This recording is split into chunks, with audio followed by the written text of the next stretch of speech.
Hello and welcome to ClapperCast. I'm your host as always, Carson Timar, and today we are continuing to celebrate Pride Month as myself and Mr. Editor-in-Chief Jak-Luke Sharp reviews Euphoria Season 3. We both started as massive Sam Levinson fans back with his work on Assassination Nation, and since we have certainly been put through the ringer as he has produced some questionable products, including The Idol, Malcolm and Marie, and of course Euphoria. Probably his biggest work to date, Euphoria Season 3 concludes the series that we already were pretty mixed on, and today we deep dive into our thoughts on Season 3. Does Levinson wrap it all together nicely and end the season on a high note, or does everything fall apart years and years after the release of Season 2? This starts as a spoiler-free review, but then eventually we do get into spoilers. I hope you certainly enjoy our conversation. It is a pretty deep conversation, but I think it's a pretty effective one, talking about populist media currently, the work of Sam Levinson, and discussions of exploitation on screen. Without further ado, let's get to our full review of Euphoria Season 3. Okay, Jack, thank you so much for joining me today for our Euphoria Season 3 episode. I'll be honest, this was not a scheduled podcast for the longest time. On our rapid reviews, if you've been following along at home, we've talked about Euphoria Season 3 as it went on, whenever we were on a call. Just, hey, what did you think of the latest episode? What did you think so far of the season? And we pretty quickly came to the realization that, there's probably enough here for an entire episode. But before we get into Season 3, I think it's important that we talk about our relationship to the show beforehand. Right. Because to be honest, Jack, when you mentioned in your rapid reviews you were watching Season 3, I was amazed that you watched Season 1 or Season 2. So I would love to know your relationship with Euphoria. Why did you watch the show? Why did you keep watching the show? What was in it for you before we got to Season 3? Do you know what? I can't remember what the whole initiative was for me to watch it, but I remember I was working away. This is a few years ago now. I was working away down south from where I live, four hours away, and we were in a hotel. And I remember I was like, oh, I need to watch something long form to get me through the weeks, 8 weeks on, 8 weeks here. Films are okay, but TV shows, it's like, I feel like I can keep up with something. It might be a mental health thing. And I thought, well, everyone's talking about Euphoria. Everyone's talking about Euphoria. And it must have been 2020, the back end of that, or maybe 2021. It was post-COVID, but it was pre-Russia Ukraine war, if that gives you a time frame. They're the big dates of recent history, the dark days. And I don't know what it was. It was like, oh, everyone's talking about it, I'll watch it. And I binged Season 1. I was like, oh, this is very artistic, very interesting. And I did the same with Season 2.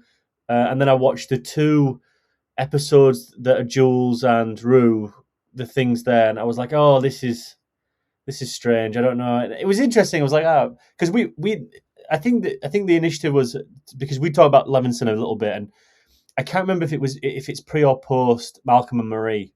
Now, I was meant to be on the show when we did that, and I didn't do it, and I haven't seen the film since. That probably is a telling tale. I haven't seen The Idol. I know you're a huge fan, but we've both got a soft spot for Assassination. I don't think it's even a soft spot. I think we're pretty much like, it was the first bit of Uncut Gems we did. I think it's like episode 2 or 3. I watched it in the cinema in Chicago. I was like, oh my God, what is this? Really good fun, artistic, had a bit of a bite to it, anger. And then, so I think that was the spike of, oh, this will be interesting in Euphoria. I had no idea Euphoria was based on anything else. Zendaya was huge. I think Hunter Schafer was like, maybe on the cusp of being big. And then Jacob Elordi wasn't like massive. He was in the kissing booth. Stan, Kissing Booth Part 3. Yeah, there we go. I didn't know anyone else. Didn't know Sydney Sweeney. Didn't know anyone else. I didn't know the Apatow daughter was in it. That's about it. And I didn't know anything about Angus Cloud. But I enjoyed Season 1 and 2. And that was it for me. I was not interested. And then you step forward 5 years, and they announced Season 3. I was like, oh, this will be interesting. How are they going to pull this off? We'll get there, and it was just, and I just thought, well, I'll just watch it when ironically, I'm working away now. It just felt like it came together, Carson. Just one of those things in life where it just comes together perfectly. And I've been watching it every week, and it's like 20, 25 again. It was very strange. So that's how I've got into it. I wouldn't say I'm a fan. I wouldn't say I'm a stan. I think it's interesting that this is one of the very few shows that still has a bit of a pull where you guys watch it Sunday night. Is that right? Yes. We watch it Mondays for the Sky things. HBO's on Sky, so usually when I go on Twitter or on X, very rarely, but on Monday it's all Euphoria season Yep. 3. It's one of the very few things now I think that has pull that goes onto social media, which is interesting considering that the first two seasons are centric to that youth idealism, all those type of things of it being an online. Um, Online world anymore. I sound like I'm fucking 50 when I say that, but a very digital world, especially about like revenge porn and stuff like that, seems to be like very much heightened on that. It's interesting now that most of it, what you see, is ironically nudity from the actresses on it. So that's in itself, but there seems to be like a discourse about it. There was a little bit about Game of Thrones. I must admit the new season. I haven't seen it because that burnt me as well. But I've seen a little bit of feedback where there's a conversation after that topics. But this seemed to be like one of the very few shows now. I know you don't visit the app anymore, but it's like probably one of the very few that has like a, a consistent conversation that's after the show. So well, we might get into that a little bit later. I don't know if that has any connotations, but so there's generally no like, oh, we've been desperate to do this. It was just purely out of curiosity. We just spoke about it one day. I said I was watching. We hadn't spoke about it because I don't know why we would. Because I'm not going to start. I'm watching Euphoria season 3 cast. And you're like, oh my god, yeah. So am I. No, it wasn't like that. It wasn't planned. I had just mentioned I was watching it, and you were like, oh, so am I. And then episodes started to fall in place, and things were very interesting. And I say that with a air quotes if anyone is not watching it visually. And I suppose we'll go from there. So that's my reason for watching season 3, just purely because it was something to go on. Are you a little bit different, or are you a stan? I know you're quite hardcore, so I'll let you speak yourself. I mean, you brought up the kissing booth already, so I mean, we might as well. No, I mean, I would say my story is very similar in a lot of ways to yours. We liked Levinson. We saw a lot of promise with Assassination Nation. Go check out that Uncut Gems podcast. Didn't like Malcolm and Marie. Thought some of The Idol was fun. Really goes off the rails in the second half, probably Right. due to one of the leading stars who every time they appear in a project seem to want to have a lot of creative control and don't really know how to tell a story. But Euphoria is, as you mentioned, one of the few like populist properties where it feels like people are watching, people are talking. Every time there's a new episode, it's a moment. So I watched the first 2 seasons after they aired, but just because everyone was going on and on and on about them. And I'm also a big fan of trashy, like high school teen shows. You think about The Kissing Booth on Netflix, think about To All the Boys I Loved Before, 13 Reasons Why. Very much so my jam as far as trash TV. So I was like, Euphoria, great. And I think for those first 2 seasons, I connected with them out of the fun I was having with them, out of the campy moments. There definitely was a layer of like this serious conversation on addiction and drugs and trauma. I think a lot of people maybe clamor to a lot more than I did as far as the substance there. But regardless, I enjoyed the show for what it was. And then, curiosity strikes. You have, again, as you mentioned, years and years pass. They keep saying they're going into production and then it keeps getting pushed. You have Angus's death, which is absolutely tragic and obviously affects the season hugely. You have the writer's strike. It gets to the point where it's like, what possibly? I mean, there's also, monthly rumors that, the show might not even come back at all.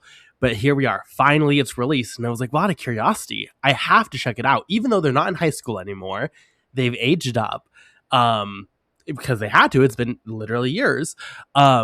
I was very curious, I guess, just like as a final, especially because it was the final season. Even though I was not counting down the days for Euphoria season 3. I wasn't necessarily watching the trailers, keeping up with all the news. I was curious enough to give it a go. And I think it's helpful if we start our conversation in the spoiler-free section with talking about what the show kind of sets up and then talking about the payoffs with spoilers, just in case any stands out there are just still waiting to get to that final episode. Because I will say, initially, and this is the story of Sam Levinson, initially I was kind of like, there is stuff happening here. There is stuff where I am connecting to specifically a message, questioning like, what do you put faith into? What is your guiding light in life? Whether it is Rue on this journey of religion, whether it is looking for power, whether it is looking for sex, whether it is looking for freedom, financial freedom, whatever it is. I think this show has some good setups. They have an interesting setup with characters like Jules, especially, who is in art school, but then drops out of art school to go basically just live in this apartment of this rich guy who is married, but she's fucking on the side. And it's like, okay, there's something about this character who I'm invested in because I've been following for these 2 seasons, plus the special, looking at how she's dealt with trauma, looking at how she's dealt with transitioning, looking at how she's dealt with all of this. As the show goes on, all I'll say for now is I don't think the show does a great job at fulfilling those stories or fulfilling those promises, which again is the story of Sam Levinson since Assassination Nation. But I was definitely a little bit mixed on this season, I guess. But I guess initially I was a little bit more, I think, positive than it sounded like you were. But what were your thoughts on Euphoria? Well, actually, I think that's going to be the opposite. I'm probably more positive than you, but I'll give my reasons why. I agree with most everything you've just said there, and I think that your sentiments are not just bang on. I think they're 100% correct. This starts out very much like I'm going to start Euphoria season 3, and as he writes, it's very clear that this becomes like a Michael Bay thing. It's going to sound like a really strange comparison, but it's the only thing I can imagine. It's like writing Pearl Harbor. It's like, I'm going to write this character. These I'm going to try to do not impression Michael Bay. That'd be silly, but like I'm trying to write these 2 characters, this really nice character piece, this love affair.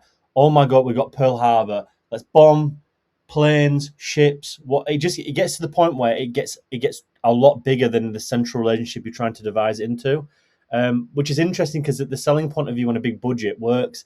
This isn't the same here. This spirals like a spider's web to multiple different avenues, to multiple different places. It can't contain any dynamics or relationships very well. There's very few lineages of character arcs that go from one episode to the other. I'd find it very difficult that you'd find one character arc that goes from episode 1 to episode 8. They seem to go to like 1 to 2, then maybe 4, then maybe 5, and then that's it. There's nothing that really follows through, which I think is a writer that's just sort of like writing it and be like, oh my god, there's actually a bigger world. I want to do this. I want to do that. And it's interesting. There's a lot of features that do this now, where that the heart doesn't really want to write it like as a continuation. Wants to do something else, but it's like caught in the middle ground.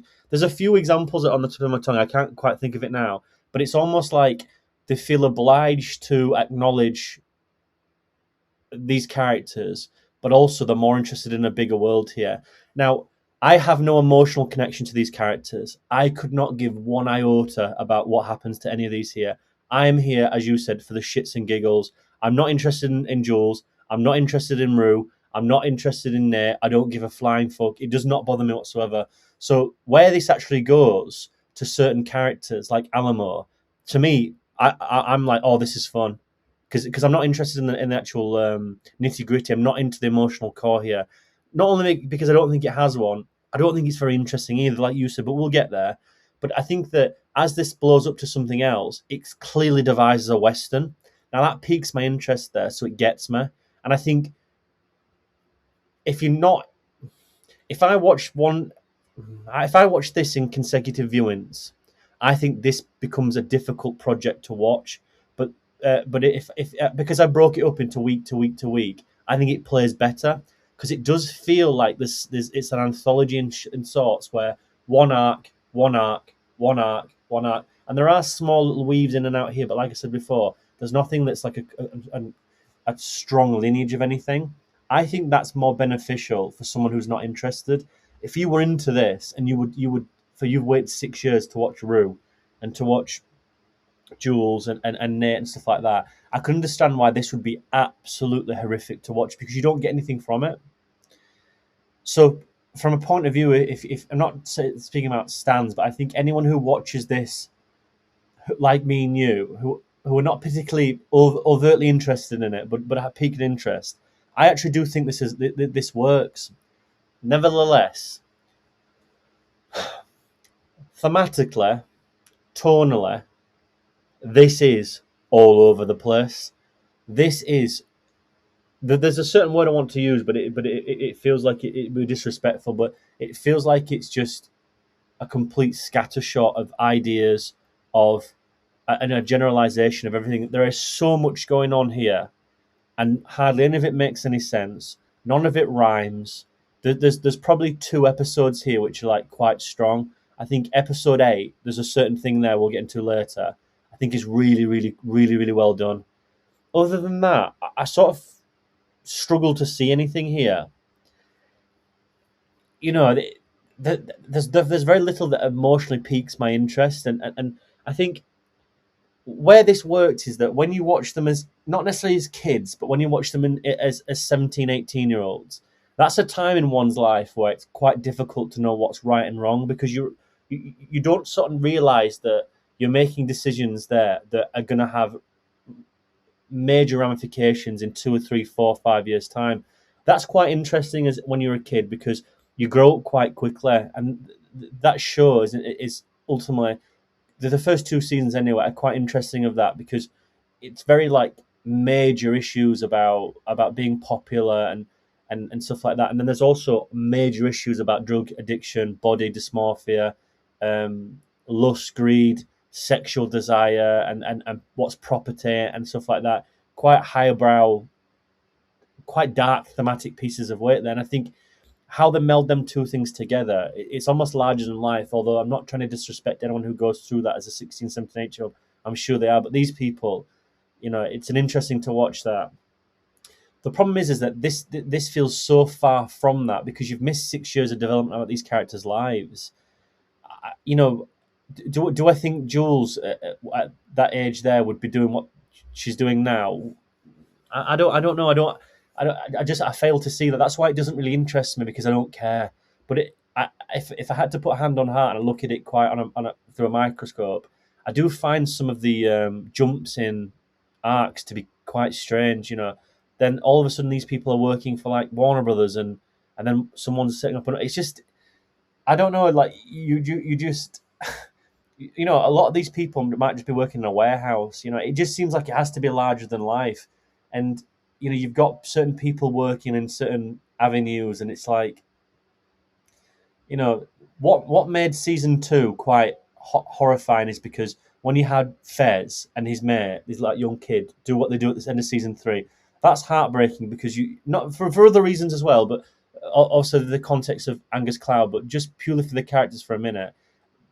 Their kids ruining their lives.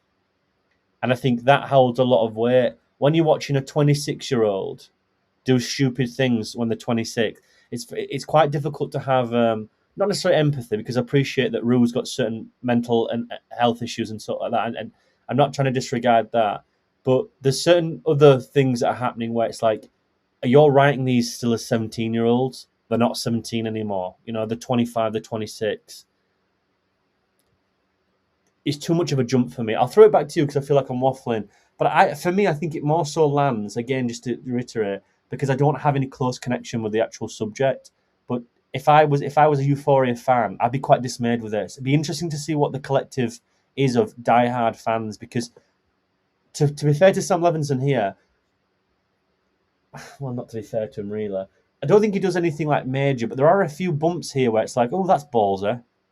But then I think he gets things out of the way. Do you understand what I mean? You know where I'm going with that. I feel like there's like, I need to get rid of them, or I need to get rid of this. Let's just jump. Let's just jump. And by we get to episode 8, it feels like, is this it? I'll throw it back to you though, Carson, because I'm interested to know to your thoughts if you're anything similar to me. Well, I think the storytelling here is really interesting, and it kind of hit me watching this because you're right. We're like just basic, if you want to follow basic narrative arcs for characters, it will jump between episodes. It doesn't necessarily get a lot of time. The bulk of this season, if anyone is like excited to see like, oh my God, I can't wait to see Cassie and Nate or any of these characters, the bulk of this character, we get some of it, but the bulk of this story is about these two rival drug like operations and how they interact with each other. That's 85% of this runtime. Yes. Which is where, like, for me, I felt like this was lacking the camp fun that I was having with the other two seasons. But it really hit me watching this storytelling wise that like I don't think anyone, and I think I've overall heard outside of episode 8, which we'll get to, I think I've overall heard people really enjoy this season. I think for me, I realized like I don't know if there are fans of Euphoria. I don't know if this has ever been a show where the fans have been like invested in these characters. I Mhm. think it's a show that it's very populist and it's very much so writing for each episode to have these kind of like shocking moments that everyone's going to discuss on Twitter. Everyone's going to put the posts, and it kind of moves on really quickly from that. There's even a little cheeky piece of dialogue towards the end where they're like, well, you got to kill people because people are going to be bored if it doesn't happen.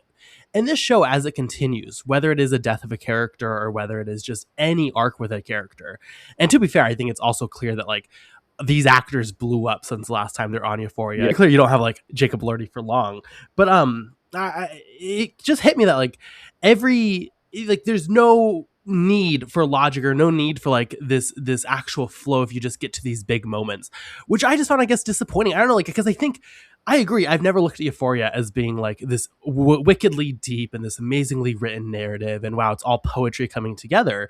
But if it's not going to be that same level of camp fun, and really, I mean, I think a lot of the fun that you mentioned here is like nudity and adult themes, and isn't it crazy to see this girl's like butt on the screen for a minute straight? Mhm. Those are the moments of entertainment here, rather than like, oh my god, it's a high school play, and isn't it so funny that they're projecting the footballers to be gay and everyone in the crowd is freaking out about it. Mhm. It's just two different types of comedy, right? So I think for me, I was watching this. It takes a more serious tone. You mentioned that it goes into the Western genre and Western themes a little bit.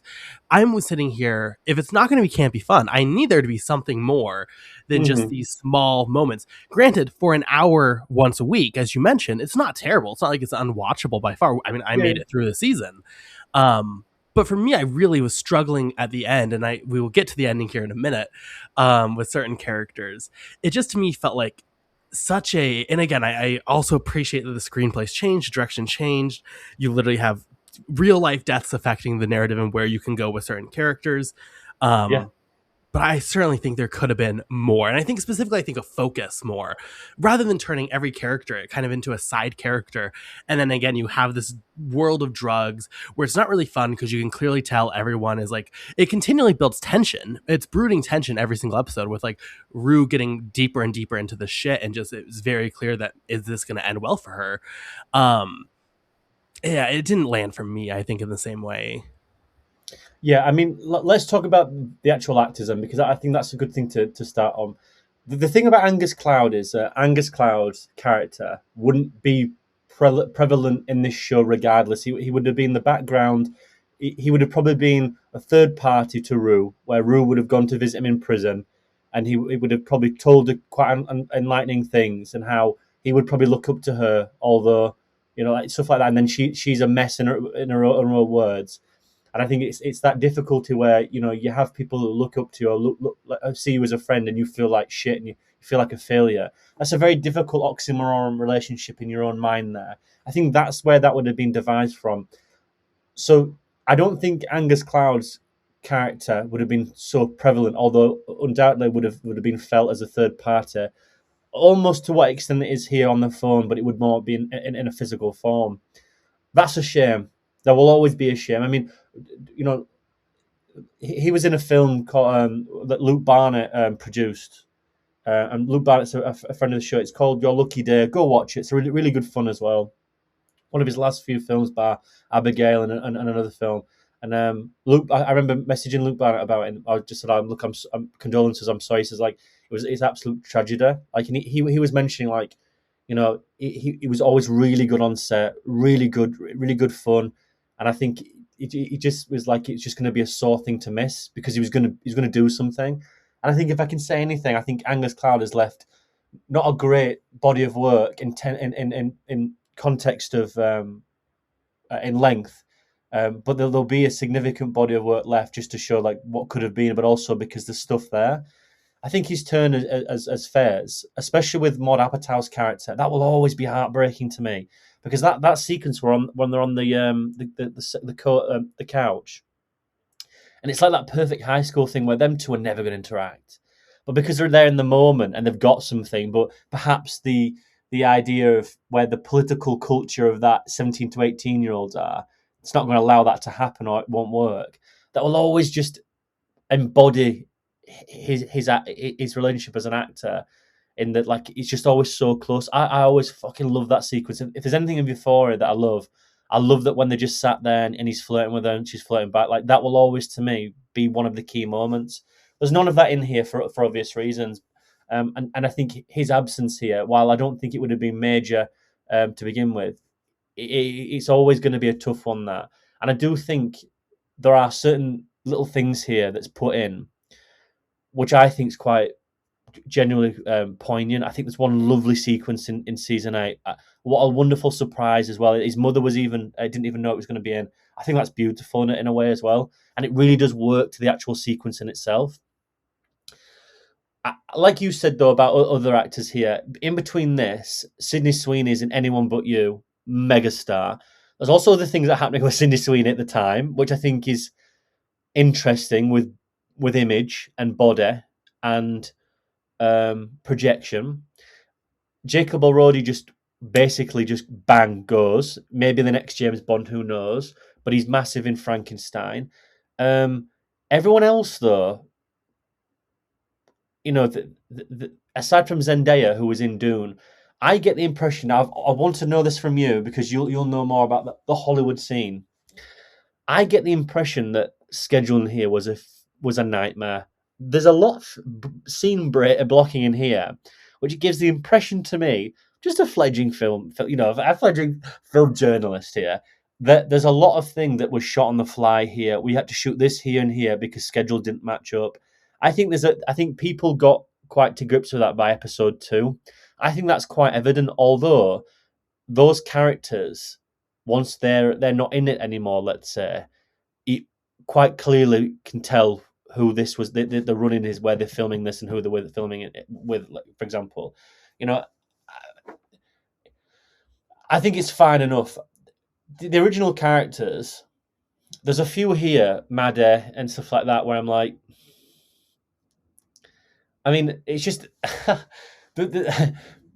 get the impression that when I remember when Tarantino was talking about writing, about he doesn't like where certain characters go, but that's where the pen goes. He doesn't know why certain characters do what they have to do, but that's what the pen is telling him to do it. That character would do that. Just because he doesn't want it to happen, you've got to let your characters write themselves. I get the impression here that I don't think Sam Levinson's really interested about where these characters would go on a conscious level. I think it's just the idea of I want to involve OnlyFans here, and I want to try to showcase the double standard of that. Maddie will be that perfect for that, and then Maddie can do this, and then obviously Sydney Sweeney, she can do this. Cassie, this can do that, and because she's got this image, I can do this. It feels like ultimately that he's using the characters as a means to an end for what he wants to write for, not necessarily for his own. Something. The only character I can imagine that he actually probably two characters gets right. I feel like he writes Nate right. That just feels natural as a masculinity thing about going into your father's business, and I also think he gets Rue right. However, I think the surrounding character arcs with Rue are very strange to me. Like, if you owed that woman that money, you wouldn't be seen again. You just leave. You've got nothing holding her there. She didn't talk to her mother. Didn't talk to her sister. She talks to Fez on the phone. She seemingly then hangs around with her friends all the time. She only goes to see Jules in New York when she finds out she's there. It's like, why would you still be there? Do you understand what I mean? Like, it feels like a necessity for him to write his own. I mean, we'll get there because there's some strange stuff about OnlyFans in here. But the ones he gets, I think, is Nate and Rue. The new characters are interesting. I think Alamo's fucking brilliant. The actor who plays him, who's British as well, he's outstanding. There's a single episode that sort of like not as like a little bit of a origin for him, but just showcases like the tragedy in it. It's that he not became like a misogynist, but like he says, like he never trusts women again because his mom broke his heart. I mean, if it's as simple as that, the character's as simple as that. I mean, like, God forbid, like, if anyone can be multifaceted in life, I don't know. But I suppose because his mom broke his heart, because his mom was on the breadline and had to do what she had to do, and he couldn't understand that in later life. I suppose fair play to him if that's what he wants to do. I mean, that arc's all interesting. The Nazi group one is like, I don't know. It just like, is that, are we just doing a Tarantino thing here? Like, it just feels like we're just, and how that all goes, it's just, I don't know. It's a bit strange. Rosalie didn't do anything for me. There's a lot of here that I'm like, yeah, Angel's character, which is quite interesting, and to see Rue do that, and then that character just dropped. There's a lot here that's interesting, I'd say, but when I say interesting, it's again, I use it with air quotes. It piques my interest again, but I don't ever see, I don't see any arc that comes to a fulfilled thing. And I suppose maybe that's life, maybe that's all the idea here. But there's everything's larger than life. Everything is elevated to 11. Nothing feels necessarily natural. You said that season 1 and 2 felt like like events in their own right in a way. Like they felt like like performance. They Yeah. feel like vibes, Mhm. aesthetic. This didn't really feel like that. It felt strange. Just felt like it wanted to be more sort of a narrative beat. I think the score was by Hans Zimmer as well. Didn't really match the idea that Ooh, Labyrinth put forward as well. Yeah, super weird score. Yeah. I yeah, mean, like, not the music is not bad. It's Hans Zimmer, but like, it constantly felt so out of place and misused. It yeah. was very weird. It felt like Hans Zimmer, didn't it? Like it didn't feel like Euphoria. Yeah. Again, it feels like the individual, not the collective. I'll tell you one thing where, again, I feel like he left it too late to do the breadcrumbs, but I think Coleman Domingo.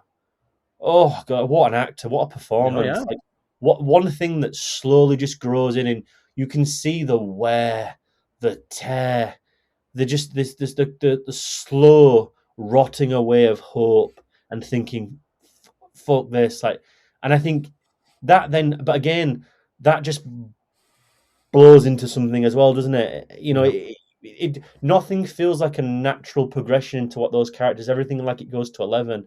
I mean, that felt like he watched. What's the Paul Schrader the film that stars Tommy Lee Jones? I can't remember it. Oh, it's one of oh my god, it's one of Tarantino's favorite films. He was going to base the movie critic off it. Oh my god, I'm so sorry for this. Give me a second. This is so embarrassing. I'm going to get it in about 2 minutes as Rolling well. Thunder. That's it. It felt like that in a way, quite literally with the uniform. But again, it felt more so trying to inhabit a Tarantino film here throughout, which I suppose is interesting enough. But I don't know. Um, I'll throw again. I'll just throw it back to you. I just there just feels like a very strange from one thing to the other. It just felt like, oh, this is happening, then this is happening. Like you owe me $200 million. I'm like, why would you still be there? Like, what is going on? It felt like a necessity. And do you know the one? I know I'm rambling here, so apologies everyone. Everyone was like, oh, he's fucking going on again. But do you know the one of the biggest things that like people dislike horror about? It's like when someone hears Mm, like a creak in the middle of the room and they go investigate. And yeah. I annoys me a little bit because I'm like, well, people, if they didn't do that, you wouldn't have a film. Like, Right. come on, film 101 here. But in the same token, you've got to write that in a way where the audience can accept that character making that decision. If not, I don't care what anyone says. The immersion's not there because you know what's going to happen next. It goes into it goes into like predictability and all sorts of stuff. I get the same impression here. Like there's certain that characters do here where they do the stupidest thing only to prolong the plot to do something even more ridiculous. If Cassette is not the innate, like what this is his arc is like buy a gun, mate. Buy a gun. Like why don't you sell the fucking Rolex on your wrist? You know what I mean? Like this, and Cassie's another one. There's just, I mean, I don't know, and we'll get to Jules here because I think that's the most egregious thing in this show. We'll get to that because that we'd have to talk about that in spoilers because that just annoys me intensely. But you've got these really interesting characters, and the most boring ones are doing the most egregious actions because there's nothing there for them. And I think Rue, to a certain extent, has to get forced into what she does because you wouldn't think she wouldn't do it any other way. And I don't know. It just the more I think about the writing, the more again, like I said, if you put yourself too close to the beat here, something's quite off. But staying from far away, seeing it as a long form western. I mean, the final few minutes are quite endearing and stuff like that. And and stuff like that. But then you watch the first opening 15 minutes, it's like, what? You know, when they're going over, and not to spoil it, but it's in a lot of the promos. But with the board, I'm like,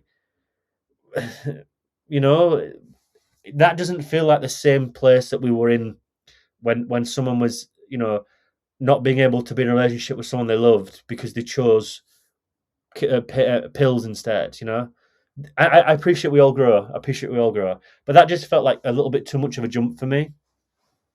No, I'd agree. I'll throw it back to you. I mean, I just keep on talking. So I want you to talk. So I want to hear your point of view, but I don't want to come off too negative. I'm just trying to give a long form here because it's tough. To me, this cannot be done you cannot watch this in one go. It just doesn't work for me. I think you'd have to split it up. But I'll tell you now, I would never watch this again. I agree with that.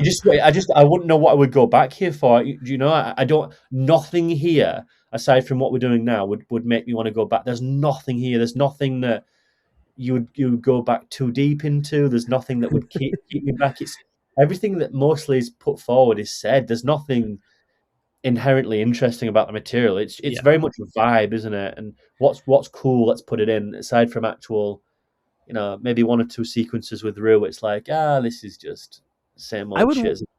I would watch like a Hillary White fan edit of just the Alamo stuff because I think you probably get the most through line. I have a lot of complicated feelings about episode 8, but I do think the actual ending is kind of poetic and great with that. You have a full-fledged arc. It's just really clear that, like, though that is the narrative where Sam Levinson had people on set for more than 2 days and he could actually write them to do something. Yes. Jacob Elordi's character here, and we're going to get in spoilers here in a second, but like literally he just has the same scene 3 times and then it's over. Like it's crazy how there is no evolution, but at the same time, when Jacob Elordi, between everything he's doing, is on set for 2 days, I kind of get why it's like, well, you have to have him in the show, but you also can't really do anything with him meaningfully. Though I guess I don't know if you could write stuff probably a little bit better than that. But I think we can probably get into spoilers now because there is a lot to get into. I mean, episode 8, there's so much to get into, I feel like. I guess I'll turn it back to you because I'm just curious. Just very quickly with episode 8, because I want to get just a temperature check. I don't need to go fully into it. In episode 8, probably the most significant moment comes like halfway through the episode. Rue dies. I mean, obviously, if you're on Twitter, you've had this spoiled for you, so I don't think it's crazy to say. But I was curious because initially in every episode, people on Twitter that I saw, because I would go through and just look at the tag and see just what are people thinking about the show as they're watching it. So many of them were calling for Rue's death, hoping for Rue's death, saying that had to be the ending. Did you like Rue's death or did you not? I'm just like temperature check. Right. I've read this discourse and I'm in 2 minds of it. I think it depends how you want to separate the character to your empathy. If you take yourself out of this and you look at it as an addiction, I think it puts forward, quite difficult connotations of that. If you've got that, you are fucked. You're going in a grave. And quite clear that's not the case. I mean, addiction's horrific. I've seen it. Everyone sees it now. It's quite prevalent in anything. Even Oxy, even like people who are just on painkillers who have normal day-to-day jobs now. Like fentanyl, it's a fucking crisis in America. I've been with people in America where I've been in their presence and a year later they've been found dead in Arkansas. Like, it's horrific. Like, there's nothing to. It's genuinely horrifying, and it affects everybody. It affects your doctor. It'll affect your school teachers, your kids, everything. It's prevalent to beyond belief. Anxiety stuff, Xanax, and all sorts of shit. So to see that and be like, oh, she was destined for the grave, I think that's quite difficult to sort of put forward with the connotations that there's not really any hope because she's fighting all the time, and that is a tough thing to swallow. Now that's out of context. That's someone with addiction who, she just had to die. She had to die. That's what it's all leading up to. I have reservations about that. When you watch it in the context of the show, I think it works quite well because there's a double-edged sword that comes with Rue in the fact that when she finds God, she's quite trusting and she's desperately trying to turn her life around. She tries to help Angel, and it leads to shit. she's trying to help Jules, and it leads to shit. And she's trying to help Laura at one moment, it leads to shit. She tries to help Alamo, it leads to shit. And she when towards the end, when she does something that she thinks she's out, and Alamo, who's nice to her, says, "Go take these, go take some money, take a week off." She finds a hope in life. Then she finds a freedom and life. But what comes of that is that she sort of lets her guard down, and she thinks that everyone is like that, and that's the bitter pill to swallow. Is that the one moment she let her guard down, that she let hope into her life, that darkness crept in, and someone fucked her over. And that's the bitter pill to swallow, I suppose. But that works quite well for me in a way, not because I'm fucking a nihilist or like that, sadistic, but I think that works well in the connotations of that character, that she's done so many bad things to people. The times where she thinks she's out and she can have a rest, when she lets her guard down, that's a moment that something gets her. And the way it's written as an accidental overdose, but it's preconceived by Alamo, knowing that she will fall into it and giving her all that money, knowing that if she doesn't do the pills, she'll buy some more anyway, or she'll just fuck the money over. She'll come crawling back because he's manipulating her, and he manipulates Maddie, manipulating everyone like Laurie throughout. I think within the narrative, it works quite well. It's very tragic, very tragically done. She dies on 10 meters away from someone who is desperately trying to keep her alive, and that's what works when he does that and he sees her and he has to ring up and he writes her name in that book. The breadcrumbs, how that character is written by Coleman Domingo, I think all that works really well. What I will say is that I think the fake out is an interesting one, because the fake out, like, I thought that would be a lot more artistic for him to try do that, because as that works, it works like real time, then goes into a dream like sequence, and then like it's basically over. But the way that's devised is quite interesting, because she sees Fez, who's like a best friend. She sees a mom. She gives her dad a hug, and she sees a sister. She never sees Jules, which I thought was very interesting. Or does she see Jules? I'm not. I've sort of like blocked most She of this out doesn't. now. Yeah. I thought it was quite interesting, that, because ultimately I got the impression that like that's seeing a brain trying to comfort her, or at least something inside her trying to comfort her, and the last few things of life and death. If that's like the light before your eyes that you see, it was interesting that was edited in such a way that it was just a core family, or perhaps it was the people that she hadn't seen for a long time. It was an interesting one. So I know I've given you more than the temperature there, but again, I'm in two minds. I think if you look out of it at the discourse, I think it looks quite poor. However, in the context of the show, I think it worked quite well, and I think it was really, really, really tragic to watch. Really, really tough, and it was the one moment where it really wasn't her fault. Like, she's gone through all that shit, and she's needed 5 minutes, and she not fell back on the wagon, I suppose.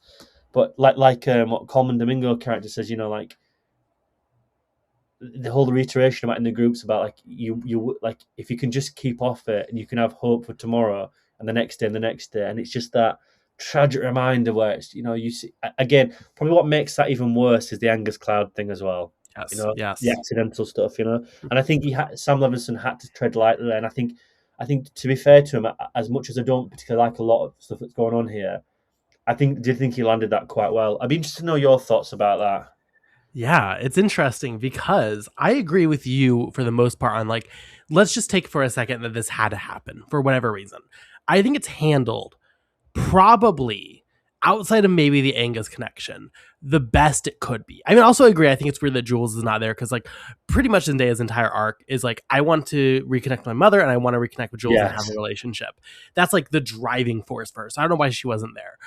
But I think as far as the dreamlike sequence she enters afterwards, the final shot of the show, I think that is as strong as it could be if you had to kill her, which I think is like a disastrous decision. I hate this decision. The more I sit with it, the more I am like disgusted.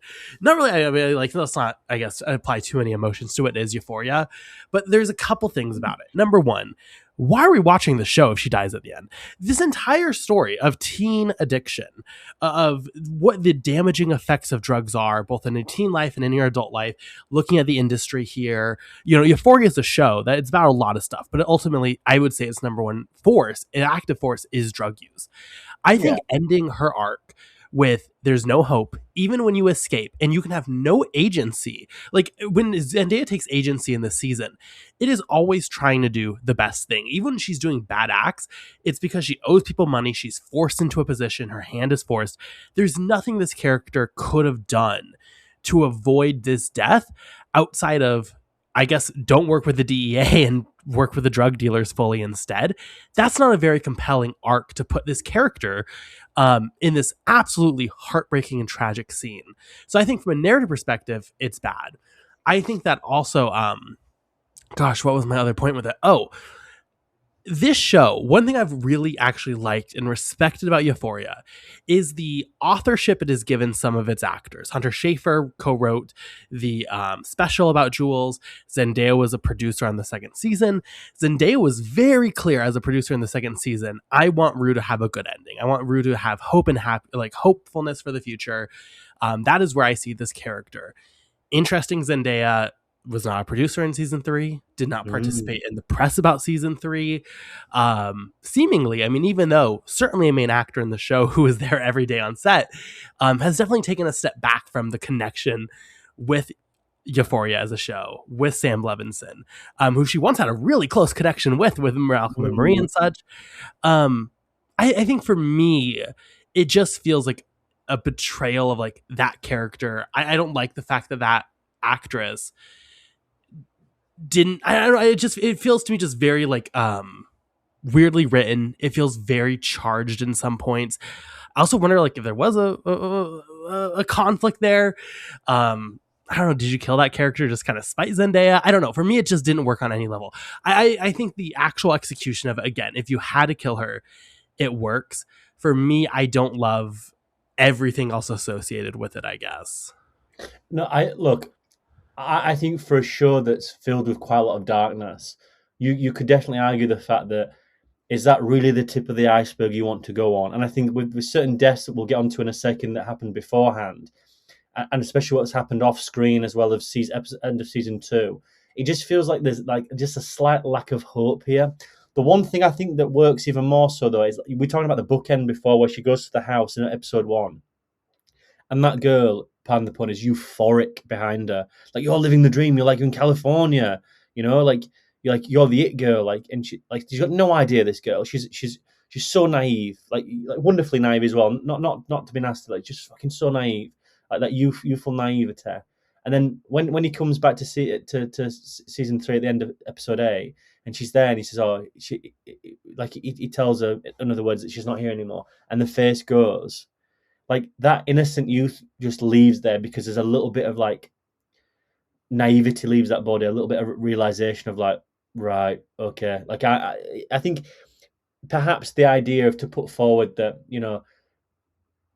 not necessarily idealization, but again, I'm sort of writing myself into a point where I'm not agreeing with you in a certain way where I think the connotations of that do look a bit ugly, because if you read it like that and she becomes like world weary, and Coleman Domingo's on the table and doing the prayer, looking up and sees her and at least knows that like he was happy here for a minute, and that girl looks over all very weary and then like but knows what's really sort of going on because she's not necessarily naive, but she's just youthful like they were when they were 16, 17.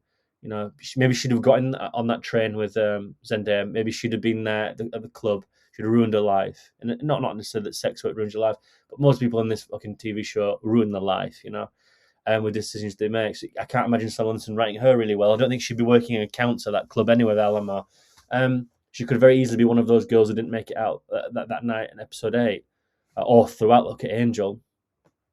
So I think it's interesting to depict it like that, but they're all white, they're all dressed in white. Lord, it's like the connotations of stuff. I think Levinson's not that. He's not that silly to sort of not read into that. Perhaps, I don't know. I don't know how you. There's a lot you could read into that. but I just don't think the show's just ready or capable to have those discussions. I don't think it's interested either. I think it's working too linear to have those existential conversations because, well, we have no time, and what is the point? It's just everywhere. So I agree with you to some extent. It's a dark show that's turned very dark this season, and I agree with you. If you're going to be a season two executive producer, not be involved season three.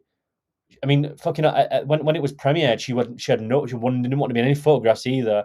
So something's obviously happened. Look, it is what it is. She's got a lot going on. She's a star power in her own right.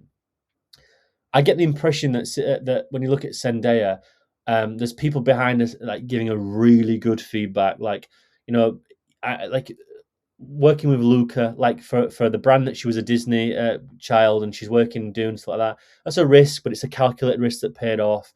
And then you've got other people in this show who have made other brand risks, and it's just like, just very strange choice. And I think to be associated with this in this political discourse now is an interesting one. I think she probably saw the writing on the wall here, where why go into a press conference or a press booth for 6 hours to be asked why about this, why about that, what do you think about sex work? If do you understand what I mean? Like I just don't. I don't think that character's needed for that. I don't think Zendaya's got time for that either. And I think this TV show is so invested in wanting to have those to put that on screen, but actually not have a conversation. I mean, the question really should be here is why is Maddie doing what she's doing, and then on the side pimping these girls out, let's say, but then utilizing it as it's our bodies, our choice, and making profit on it. And then you beg to ask the question, why does Cassie do the things she does in this season? And I was asking myself every fucking episode, like, why are you doing that? Like, and again, it goes back to the point where because she's not doing it, it's just Levinson needing it from A, B to C. Like, there's certain character decisions that she does here where I'm like, why do you need to be on OnlyFans? Or like, where's that come from? Where's that come from here? Aside from it being a discourse now that was prevalent maybe 2 years ago, and now is sort of just, it is what it is, like. Mm-hmm. But going back to, I do think it's a dangerous thing, and the thing is, Carson, because no one really cares, it's not going to live very long anyway, exactly. Is it? That's the other thing. It doesn't really hold any weight. So, I mean, and how they do that with Jules. I mean, we should get onto Jules after. Yes. I mean, what the fuck? Like, what was the point? What was the point in that? There is no arc there whatsoever. No. She just turns up in LA and paints a drawing, and then draws over it, paints over it, and then leaves, and she's back in New York, and she's at the wedding for like 15 minutes, where you've got one sequence, so it's like, oh my god, like a throwback to season one. It's like, that's it though. There's no arc there. There's nothing of interest. Why she signed on to this, I do not know. She's in she's in the finale for a minute. I mean, it's just it's you've got a trans actress who was playing a trans character in a high school thing where there's a lot of stuff going on and a lot of things mentally and body dysmorphia, but also growing up in that world is very interesting. It's not the world I live in. I find that interesting. That young woman has grown up like that. She's lived that. Invest in that character and that story. And then you look at where it's gone now, and it's like she's a call girl in New York paying for. And I just think, but it just doesn't go anywhere. I mean, it's one of the it's one, if not the biggest issue of this show, is that he had it all in front of him, and he still managed not to be able to write it. Yes, he's more interesting writing about Nazis, Laura, and Alamo than one of his key characters that he spent 16 hours with. That to me is probably one of the biggest sins this has got, and there's no way you can argue against that. A major sin, truly terrible, truly terrible decision. I mean, I do think Hunter Schafer had exactly one day on set, because maybe 2 days, but the one day was just in the apartment. The other day was probably on the studio, whatever set, and the wedding. They probably did that in a double day. And her writing is just like bafflingly bad, not just in the concept of her relationship with Rue that barely gets mentioned briefly at points. But she goes to paint this picture for a TV show, and like it has all these dicks in it, and it's like, okay, I guess why would you do that? It's like an interesting setup of this character who's in art school, who has genuine talent, who chooses this life of like, I don't want the struggle of being an artist, though I obviously want to be an artist. Yeah. And this is, I guess, her path. But like that's established in the first 10 minutes you meet the character, and she just never evolves, as you mentioned. I mean, the exact same thing, though, can be said about Jacob Elordi here. I mean, he literally has 3 of the same scenes before his death. Very clear they had one day on set, exactly. It's also like, it was a death I couldn't almost believe was happening. Not because of like, oh my God, I can't believe they killed Jacob Elordi, but I was like, that's it. That's the end of the arc. That's the end of the narrative that we've been building this entire season. Probably, even though it's like one scene every other episode, that was probably one of the biggest conflicts established outside of the Alamo stuff. And it just like randomly ends. There's no real payoff. There's no real, what was the point of this trauma put on Cassie?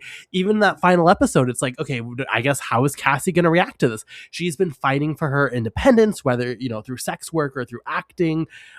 She's been trying to, I guess, find her own way of like having power and money. How is she going to react to this? And I don't think they pay that off well. I thought that was probably one of the most like baffling choices. It's just like, then why have these people in the show at all if you're not going to do literally anything with them? It's almost like, again, if you can't separate season 1 and 2. If you watch season 1 halfway through and be like, you know, Cassie and Nate get married, you're like, what? And then we spend an episode there and it's like,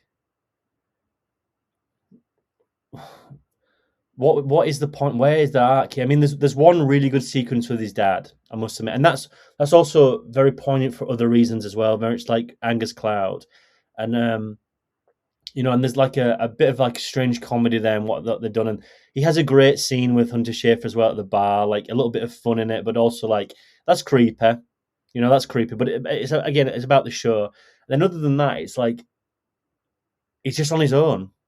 Why didn't he have a gun if he knows that he's made a deal with the devil? Why don't you buy a gun? Why don't you sell that 50 grand Rolex on your wrist? And like, and then all of a sudden he's wanting Cassie's money, and then Cassie doesn't give a shit. It's just horribly written. Again, it begs a question. I wouldn't even sign on me. I would have read the script and thought maybe this is out of blind loyalty, I suppose. Like, oh, we'll have to do it. But that to me, like, where's the substance in that character? And the whole thing about burying alive and the rattlesnake coming down, it's like, again, the Western thing. It's just all a bit silly and a bit stupid. And you know, and you know, Maddie was in love with him for like 2 seasons. You didn't even bat an eyelid. It's all just really just dreary and poor. And I think Jacob Elordi does enough that he can do in here. And I think, you know, I suppose there's like a little bit of Chinatown here, like the whole idea about California's rules and regulations and stuff like that, and how it's meant to be a capitalist place, and yet you can't make money. And I suppose it's interesting enough, but there's just no substance there whatsoever. And to be fair, aside from sequences here and there, there's no arc. It's not sufficient enough for that character to be back involved. Very much like Jules. And also as well, Carson, I hate to say it, if you took Jules out of this, if you took Nate out of this, it actually gets from A to B to C without really any hesitation, really. That's what I'm saying. I would take a fan edit, though, of just like cut basically every old character out except for Rue.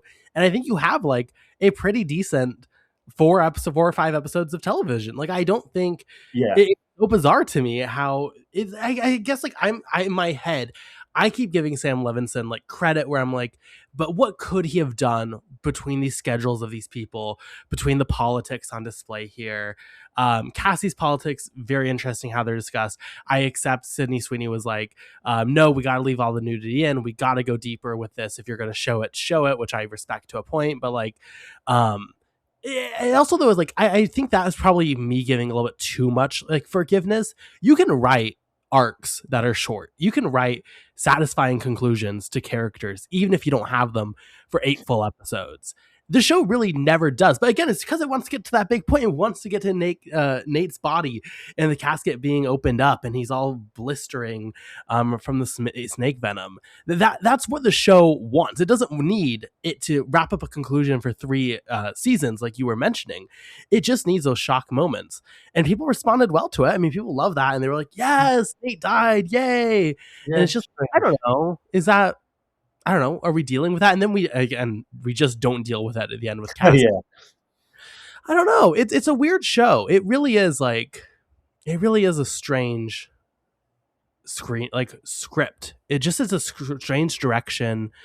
It just feels like it's so uninterested in being Euphoria, and it's so interested in just being something else. But it had to be Euphoria for the contract reasons. I don't know. It's super. I don't know. So this is Levinson, though. He always shows this potential, and then he always it's like, okay, something is holding him back. But it's like, eventually, it's just because it's Sam Levinson. Like, eventually, it's just a flaw of the filmmaker rather than a flaw of production issues between this and The Idol, Malcolm and Marie. He's not lived up to the potential since Assassination Nation, which I think is sad, but alas. Yeah, the only reason why this got made is contractual obligation. Yeah. I think this Hand on Heart is a totally different project. It should have been a totally different project. I would never have seen it, never would have watched it. But I think if you take these characters out and you look at them from 8 hours as individuals and not who they were 2 seasons ago, I think it works. Again, back to the point. I think if you're not too invested in these characters, it works quite well because I just see them as different people anyway. Anyone invested in these characters of Rue's journey from season 1 and 2, you will be gutted about it. I think Jacob Elordi's character, there's no substance there. There's no character arc.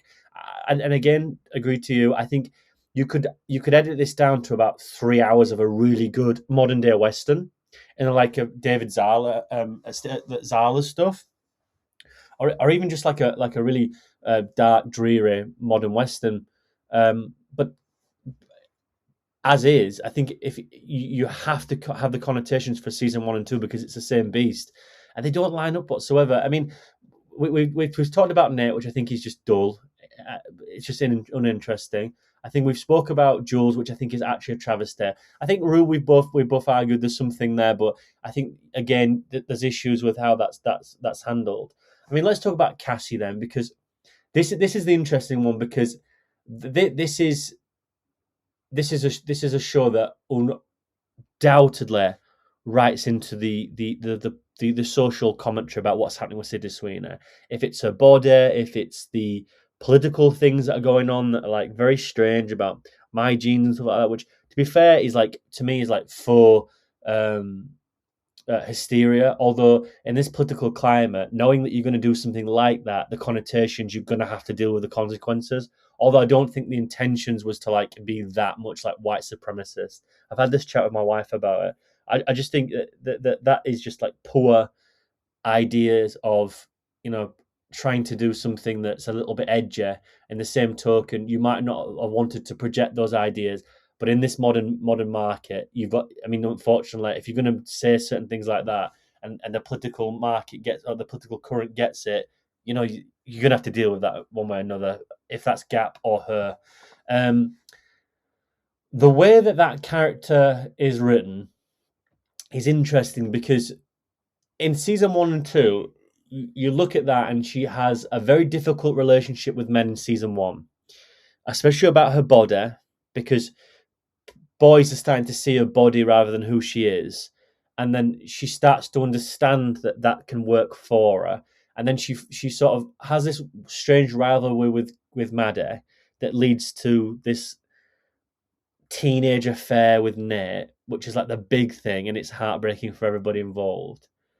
And then you jump forward 6 years later, and she's a housewife who is on this OnlyFans scene, selling pictures and videos, that feel very hardcore, but not over the threshold, if you will.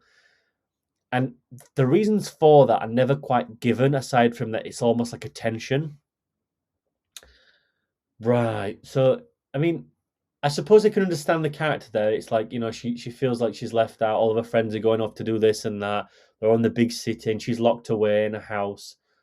And Nate's always angry and away and stuff like that. And yeah, I suppose, but that feels like such bottom of the barrel writing for me. And then it grows and grows a little bit more and more until the fact of, well, actually, I really like this now, I'm making loads of money into it, and it's like a sexual a sexual desire to like for greed, and then she pushes it and pushes it and pushes it to like areas where it's like fucking hell. And I suppose it's an interesting conversation about what the likes of, don't ask me why I know these names, but I know these names. Likes of Bonnie Blue and Lily Phillips and stuff like that. Why these young girls are doing the things they're doing for celebrityism, but also for financial gain, and the connotations of that for the future. I mean, Bonnie Blue's pregnant now, and it's like, and she's saying some strange things I've heard and stuff like that you hear on where you work. And I just think it's an interesting parallel to have, is that, you can have everything in one person's mind. I mean, she's got everything that Maddie would have wanted, but Maddie will always prosper better.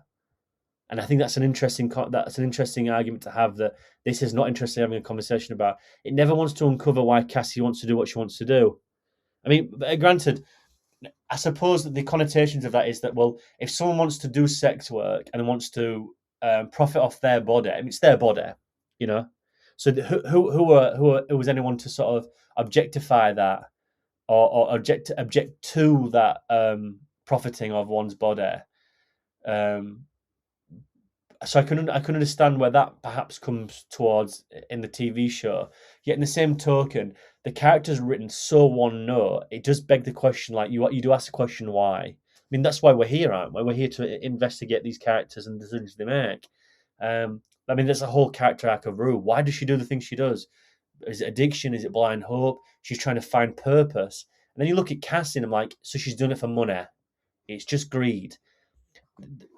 There's very little you can sort of like derive from that going forward, because it's very one note. Oh, she's greedy, and he doesn't want to do anything else. Like, her relationship with Nate's just fucking weird. The wedding's weird. Her relationship with Maddie is weird. Her relationship with her sister is weird. And I don't mean weird in the sense of like, that's strange. It's just not there, is it? There's no substance or sustenance to these characters that feel like there's an art. There's no weight there, if you know what I mean. And that's and the problem with that, and I'll be very quick when I say this, because it'd be interesting to get your point of view here. Is I think that the problem with that character is it's so objectified at this point now. It's selling the show as a sexual object, which is interesting, because you could then argue that the show itself, in context, is having a conversation there, but it's not. So it's selling itself for no purpose other than how it's written in the show, which is nothing. There's no substance, and yet it's selling itself for big boobs and like her like with her feet out and her dressed as a dog and like these 10-inch dildos and stuff. Like, people are screen grabbing, like saying, "Oh, like it's objectifying Sydney Sweeney now, not Cassie." I think that probably goes over the line there. I don't know Sydney Sweeney. Anyone really does, to be fair, but I would be hard pressed to understand how she would deal with that, because I think it's the beginning. It's blurred the lines season 3 about where Cassie starts and Sydney Sweeney starts. Now, if I was an actress, like I think Emilia Clarke had this in the early days, where my body is projected rather than my performance, and I'm going on Twitter and people objectifying my body, I'd screenshot my body and saying, "Oh, look at how Emilia's boobs look so good here," and stuff like that. Look how slim she is and stuff like that. And talking about a body and not the performance. I think they've missed the point there. And yet season 3 is 8 hours of the same thing, where people are talking about like, "Oh, this is the last time we'll ever see Cassie's boobs or Sydney Sweeney boobs on a Euphoria." And to me, that is quite a dark place to be in life. Not necessarily. Look, she's extremely pretty, and she's she's got an absolute beautiful figure. Since when I'm not saying that, I mean to the fact of that, if I were reading art in that way, where we're only watching this, and I see this as a collective, not just me and you. Although, Carson, if you're watching for that, fair play. But I mean in the fact of like, if if we're objectifying the actresses' bodies, and that's what people are watching it for, then does the TV show not have an understanding of in itself to fight against that, or to make a comment inside itself, if it's not that smart to do that, and it has no conversation to do it, especially with the comment about OnlyFans within the show itself. I mean, surely that's a disservice to the actual writing. And I mean, again, like I said, I don't know how uncomfortable that would be for an actress. I don't know how. I mean, I've read like people saying like who know her and said like she wants to do this now because she's confident with her body. She's at the top of the game. Why not do it now and not 20 years time down the line? I mean, that's probably more so a condemnation of the society we're in general, especially when we've got Sharon Stone here, who's gorgeous at what 60 something, or God forbid if she's even younger. I do apologise. Who has often been thrown to the side, and who wants to cast her because of her age, because she's not that basic instinct 30 or 40-year-old anymore. There's like I mean, how I don't know how stupid you can get if you're going to have a connotation of that in your show, but then also not touch the subject there. And to me, I go back to Levinson: is that just so naive, or is that just gone straight over his head, or is he not interested? And I still don't know which one the answer is, but I don't know how an actress would be able to cope with that. You would need skin thicker than metal, or diamonds, in order not to to see yourself objectified constantly on screen. And the fact that it is every episode, Carson, it's quite beggars belief. It's not like it's every episode. Like, it's quite shocking. Well, and these issues in the show go far beyond Sydney Sweeney. So, like, I'll say, like, initially, if Sydney Sweeney wants this on her body on screen, fair enough to her, right? Like, who 100%, am yeah. I to say what Sydney Sweeney wants? Again, goes far beyond her. So I think just that she has an ideology. I don't know if every woman who's objectified in this film or in the show necessarily gives that same okay.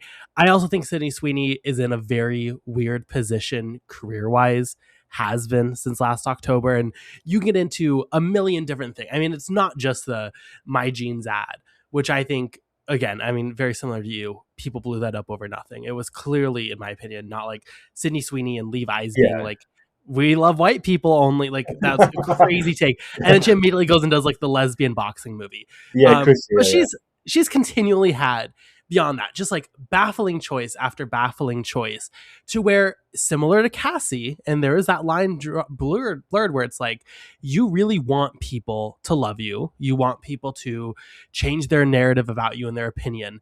Could that potentially push her into being okay or trying a different angle? I don't know, right? I'm not here to speculate on that. But Sydney Sweeney, I guess, ultimately, for our knowledge, she gave her okay. So I'll kind of ignore that for now. This yeah. show, though, when it comes to its purpose of nudity, it's an exploitive show.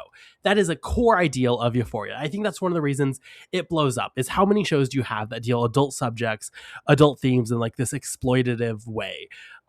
There's no way all the nudity means this grand statement. I don't think the show minds the fact that people are objectifying its actresses or objectifying its scenes. I think that is something Sam Levinson is okay with and doesn't necessarily have some grand plan with. That's my assumption. But let's just talk about Cassie and her motivations. And I think, number one, like, let's separate the concept of sex work and this character. We both have hundreds of films we probably could recommend dealing with sex work. Go check out Life Untitled. Go check out The Stroll, right? Our views of sex work is one thing. Our views of Cassie is another. Let's just, like, if you're trying to follow her narrative, here's the narrative where she starts out wanting the flowers for her wedding. Nate says you can't get them, you can't afford them. So she says, okay, I'll buy them. All she has going for her in life, she just sits at home and she's a house worker, basically. I mean, she's basically this housewife. So what does she do? She turns to OnlyFans, both to get money and also embarrass Nate and get him to get the money. She eventually agrees to buy the flowers. She deletes it, no problem. The next time comes after Nate has been attacked and she moves out, and she starts selling her body and starts selling her money to try and get money because Nate needs money. They are in debt. They have these violent attackers. That is where she goes. Then she deletes that eventually when she gets this acting job that falls through. Why you would delete your huge source of income when you have violent attackers before you get a contract, I don't know. But, alas, fair enough. This show, I would say, in that journey, never portrays sex work as being like I would say it actively mocks the idea that is this new form of feminism, that it gives the females power. Mhm. Even though you do see someone like Cassie feeling empowered and, hey, it's a way to make money, it's a way to use your resources, if you're comfortable with that, sure enough. It is constantly a show, though, that mocks that idea and mocks like any empowerment felt by it. So I don't think it's fair to say the show is like, oh, it's looking at how great sex work can be for women, or it's looking at how empowering it can be. I think that's bullshit. It is just a show that, again, as you mentioned, when you follow that pathway, there's not a lot of logic for Cassie as far as like, if you want power, if you want money, if you want freedom, um, why does Cassie never explore any other options except for that? But even when she gets her job as an actress, she gets this role. She's not like, oh my God, I can pay rent. Oh my God, I have this money. She's like, everyone will know me. She wants seemingly fame and attention, which I guess, relates to some of Cassie's previous stuff, though again, also leaves out a lot of her trauma and a lot of her journey as a character. It's not really compelling to engage with. It's not really deep, like in that conversation of wanting fame and such. If that is where we end up leaving Cassie, um, is that one with like a tremendous amount of poetry in that writing, or is it a tremendous amount of growth for that character? No. And then in the final episode, she's like gonna basically start being this leader of these women as they do their content creation. It's an arc that's not, I mean, as with every arc in the show, it's not engaging if you actually try to engage with it. So you have to just take it at that first level. And at that first level, it's just meant to be like, oh my God, Sydney Sweeney's dressed like a dog. Either you laugh at it or you jerk off to it. Neither of which is really like my vibe. So I don't think it's that rewarding, right? I mean, yeah. Look, I agree with you. I mean, if the sentiment is that to the people who are watching, if you think that what you're putting forward and your viewers is to laugh at the situation, or like you said, to jack off. I mean, does that must speak quite volumes about the work that you're putting out there? If that's what you want for either one of them, or if that's what your writing is capable of, it feels like very narrow-minded and very flat, in my opinion. Also, that we've also seen like this is a director at one stage, especially as a writer, who was not afraid to actually have really difficult conversations about something and to make controversial statements, good or for bad. I mean, Assassination Nation, I haven't seen it for a while, but when I watched it in 2018, that hit like a ton of bricks. I mean, that felt like very much at a time of a discourse that almost 10 years later, this still has not died down. And I think there's connotations that in Euphoria season 1 and 2. The stuff there.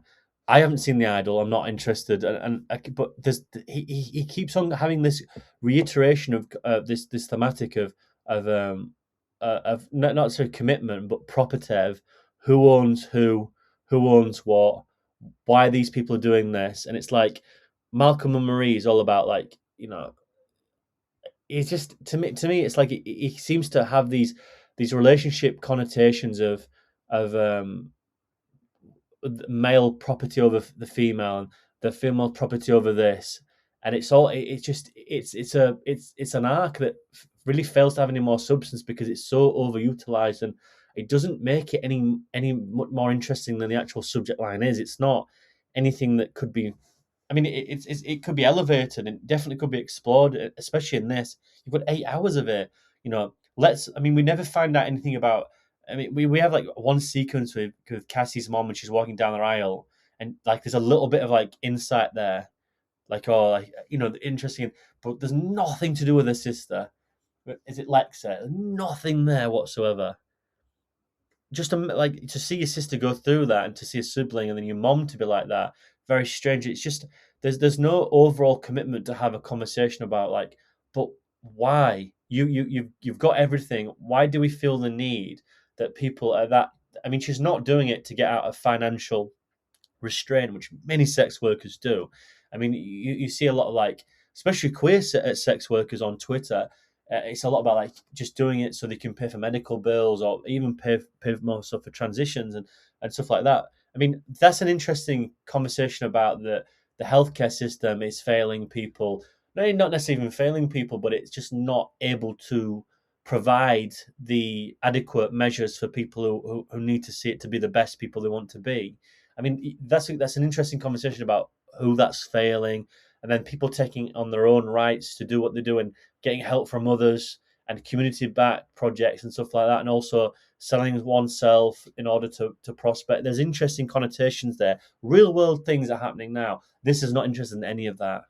I mean, to see someone who is selling themselves, they're objectifying their own body and profiting off it, which isn't, there's no issue. Like we both mentioned, that there's no problem with that.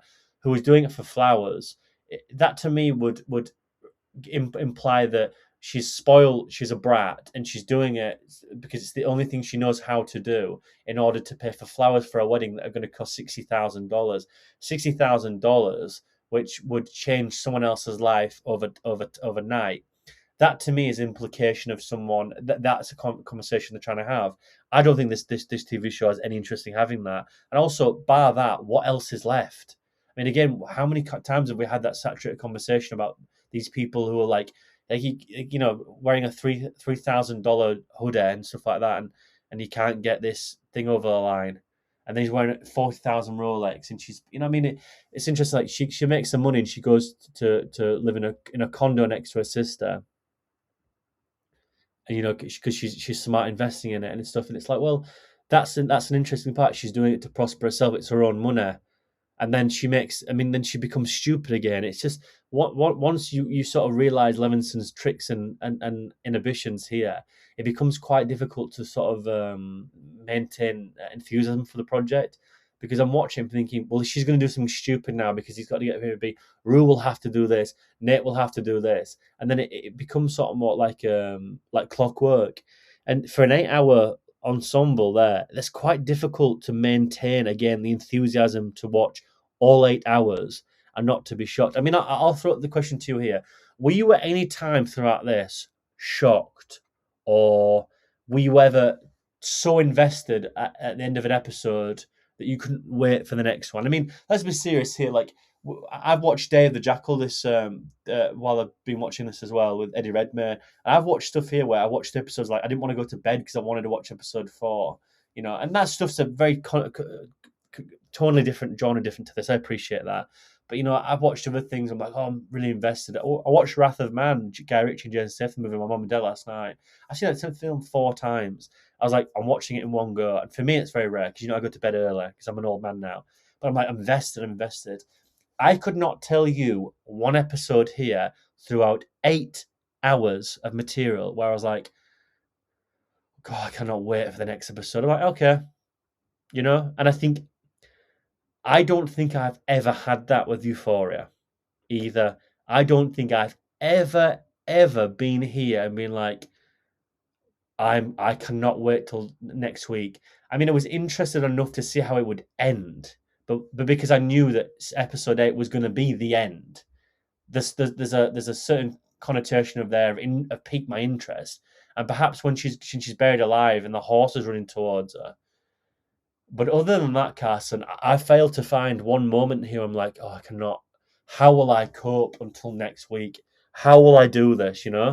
I had none of that. But no, I agree. I mean, I mean the horse scene, just because that is like literally a cliffhanger, right? So that's like the cheapest sense of I'm curious about next week. But even then, I wasn't like, oh my God, on the edge of my seat, is Rue about to die randomly? Like that didn't make a lot of sense.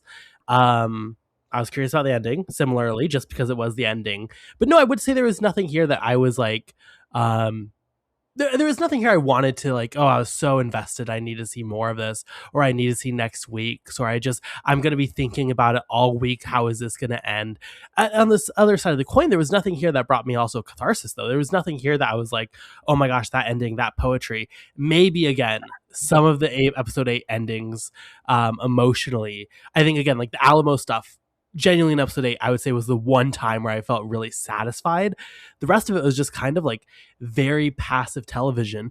And HBO is probably the best out there as far as like with the weekly releases, creating energy, creating momentum, creating that feeling. There's episodes like White Lotus, for example, where I'm definitely curious about the next episode or where this is going. With Euphoria this season, and again, I've also never felt this way about the show before, I've thought there's always something to keep me more invested or more tied to this. It was to the point where outside of being spoiled, there was really no reason, Sunday night rolls around, I'm like, oh, I can't get to this in a couple days. It really was not a show that hooked me in that way, no. Have you, while we're here, have you read any of Chloe Cherry's comments about season 3 about the OnlyFans stuff? I have not. That's interesting, that because if you be careful when you Google Chloe Cherry's name for obvious reasons, but I think You're introducing me to all these people today. yeah, yeah. No, I need to be careful. I think Chloe Cherry is an interesting one because she destigmatized certain sexual. I mean, what's the irony of Euphoria is that you can do prepubescent sex conversations, high school girls, breasts, nudity, all that sort of stuff. But sexual, once a sort of a sex worker comes into mainstream TV, there's a fucking issue there. And I always thought that was a really, really smart thing he did in season 2, where he blurred the idea of performance there because people had an uproar about sexual graphic sequences, and then he brought a sex worker in who, don't get me wrong, performed sexual scenes in the show within the character, but very much was like very much just one of the cast. And how he did that, I think, is genius because he desensitized it, but also made a massive issue of it in the same token. Because I think you have to reap what you sow with it. It was always going to become controversial, but by doing what he did with it, he almost took the energy out of it and took the stigma. I think it was genius. How that character has been handled in season 3, I think again is like, do you have to have the sex worker be in all the graphic sequences? Could Chloe Cherry not have been the character that Maddie played? You know, could she have not have done anything else? Did she have to be the girl getting rattled behind a fucking Nazi swastika flag? You know, it's a not there's a not anyone behind the scenes thinking, you know, we've sort of brought down a barrier here. I mean, granted, it's been done before. I'm not giving Levinson any of his flowers just yet, but to be fair, it's a mainstream project on HBO. I mean, fuck me, like if you're gonna give him something like fair play, I'll give him that.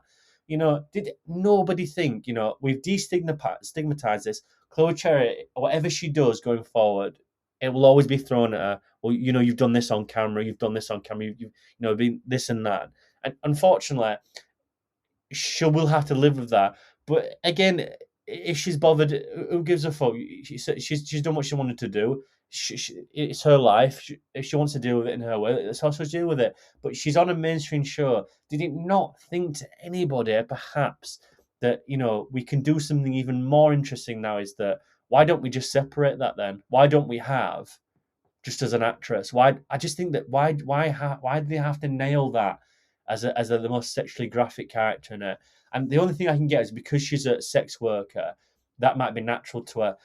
If that's the case, I mean, fucking hell, like, it's nothing called range anymore, you know. But she talked about like the Cassie sequence. She's like, everyone seems to be so interested in it. I'm just paraphrasing here, but I remember watching a video of her on Twitter about the show. If anyone wants to get there, and she was talking about like, people are so interested in it, but she was talking about mostly the OnlyFans girls. No one makes any money on it. It's very much like people are trying to do it to survive. She's very open and honest about it. I think that's what it was. I'll just have to just quickly to go through it. But she was like, why do people give a fuck about it? And it was interesting because her reality and sex work's also really interesting to talk about, and also to maintain, you know, interesting conversations about it. But she was very much like, she failed to failed to sort of understand why people would want why people would do that on OnlyFans for money and stuff like that. And it was just, I think, I don't want to take it out of context because I'm going to have to read the article double time, but I only saw it in paraphrasing. But it was just interesting that someone came out and had that conversation about it. Because I'll be honest with you, there are certain sequences in this show where I'm like, Jesus Christ. I don't know if I'm just getting soft and like that. There's a lot of like, we have to be careful about editing this because it's fucking, you can take me out of context everywhere here. But I don't know about you, but does it not feel overkill to you in here with certain things? Like, I mean, dear me, there's depictions here where I'm like Jesus wept. Like that's an actress doing that. Like, it's like someone who like, whose mom and dad would be like watching that. And I'm not I know it's all simulated and stuff, but like, Jesus wept, I don't know if it bothered me in the same way, just because I felt like, I mean, I don't know. Number one, that's kind of the world we're living in. I think I wish that they just did more with it. I think my issue is that so much of it feels cheap or feels like it's without purpose except for that, shock value, or without, trying to turn people on. I think probably my issue is more rather than the actions, just like, if you remove that scene, would it have changed anything about what you're saying? No. So then why is that there? It feels like a very weird projection. Again, for a show that's also like has previously, I think in some pretty poignant ways, tackled like fetishization of certain people, who've tackled things like lust, tackled things like fetish, tackled things like taking someone and objectifying them, and the power and the damage of that. It's weird for the show to then present these images and present these scenes seemingly with the purpose of objectifying. I mean, that's the only reason why it feels like so many of them are there for the split second that they are. For me, that felt more weird than actually like, this is what you're putting in your show content wise. Yeah, I don't know. I just feel personally like, again, Yeah, like, valid. no, no, I'm not. No, don't crucify me. I just think that sometimes, like, depictions like this, I do get somewhat uncomfortable because because like we're in this medium where we see the blurred lines between the project and the creation. Right. That's essentially like when we dissect. We're talking about out of context, in context. There's a lot of variables here, and I do think tend Mm, to be that I think a lot of people fail to see that that's an actress doing that.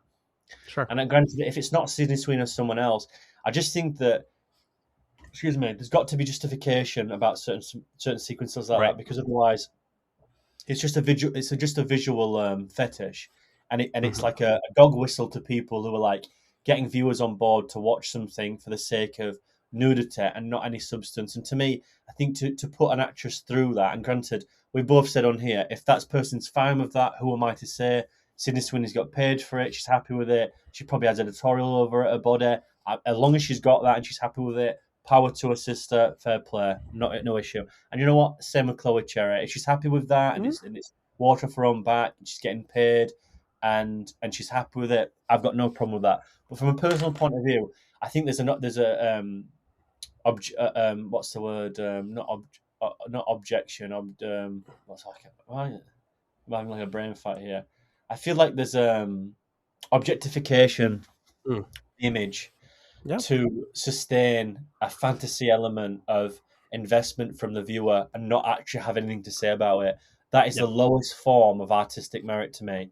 That is visual flair and nothing much else than that, Mhm. aside from it looking fun or being a sexual desire to lure in perverts, or mostly people who just want to see Sydney Sweeney's boobs or watch Chloe Cherry have a behind a Nazi flag getting rattled and getting a swastika as a tramp stamp.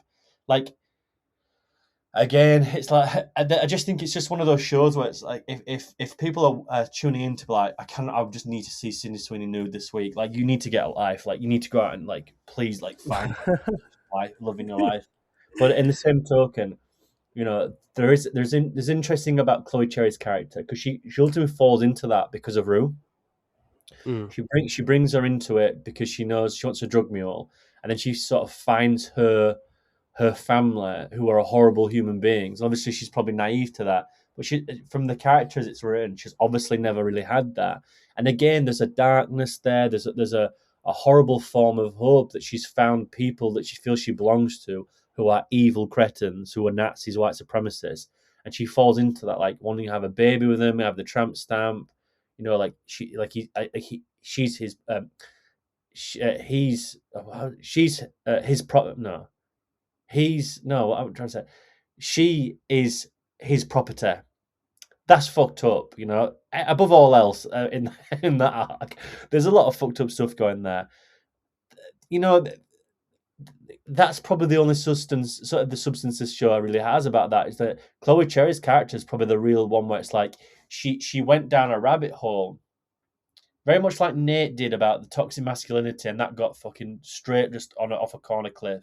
And here about it, it's like, and I'll get onto Jules in a second. So it's a good segue, but I feel like that's a really interesting arc where you've got a character very much like Rue. Rue's different because she falls down a rabbit hole because she forces herself into that. Chloe Cherry's been groomed into that as a character. Her character, who's fair, gets groomed into that for finding sort of like firm ground. It just happens to be with psychos. That's a really interesting arc to have. The show's got no interest about it because it's got too many characters. And I feel like the same with Jules. Jules is really interesting because she's in a place now where, she's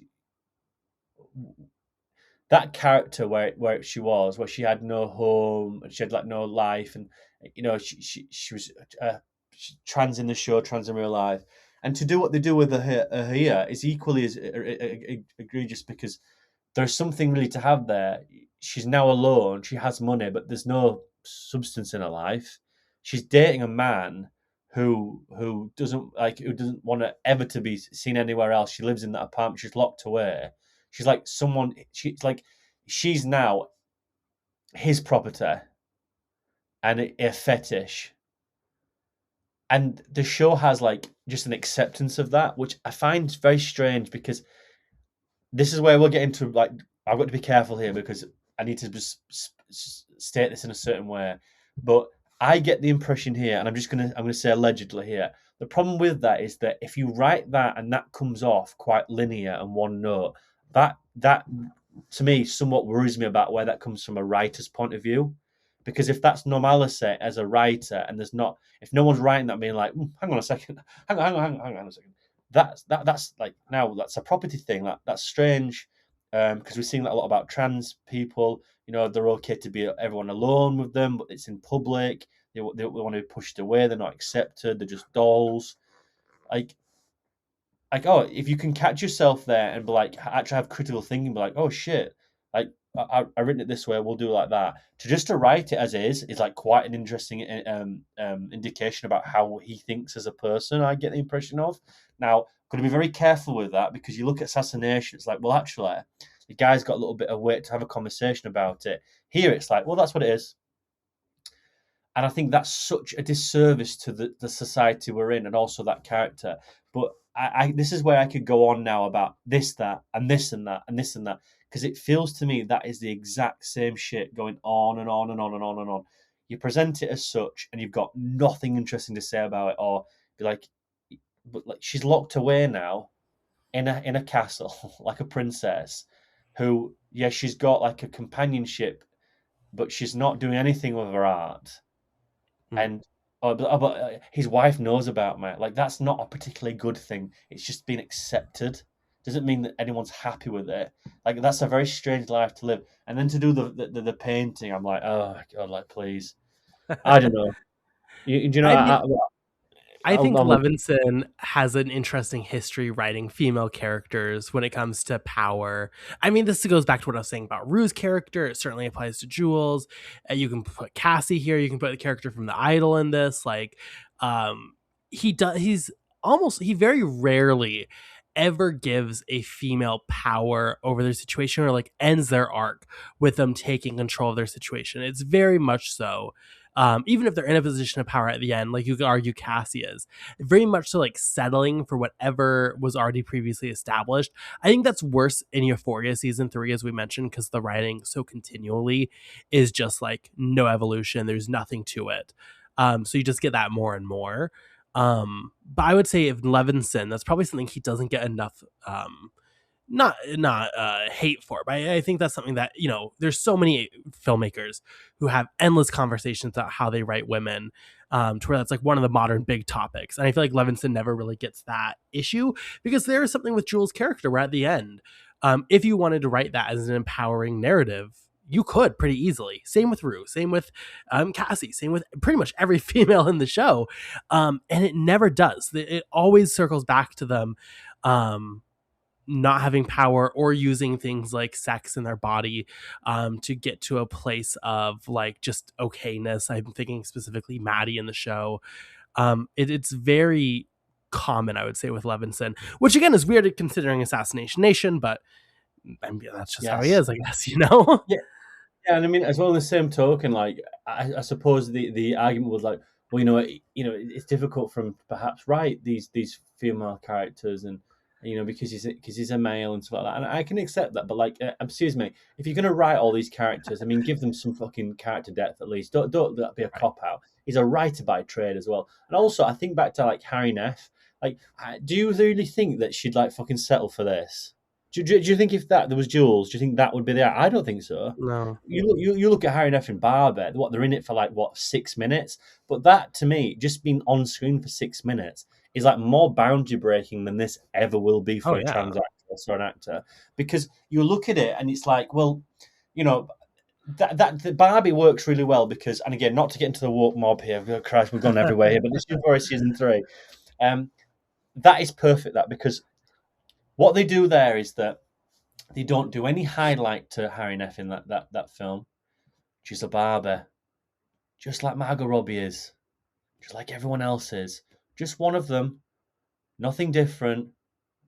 That's all it needs to be. And there's a subconscious connection there to people who watch that and be like, oh, they won't even know she's trans. That's the society we want to be in. There's no issue with it. One of us, normal human being. That's it. There's no euphoria. There's no dysmorphia about it all. Just acceptance of she's there. Let's move on. You know.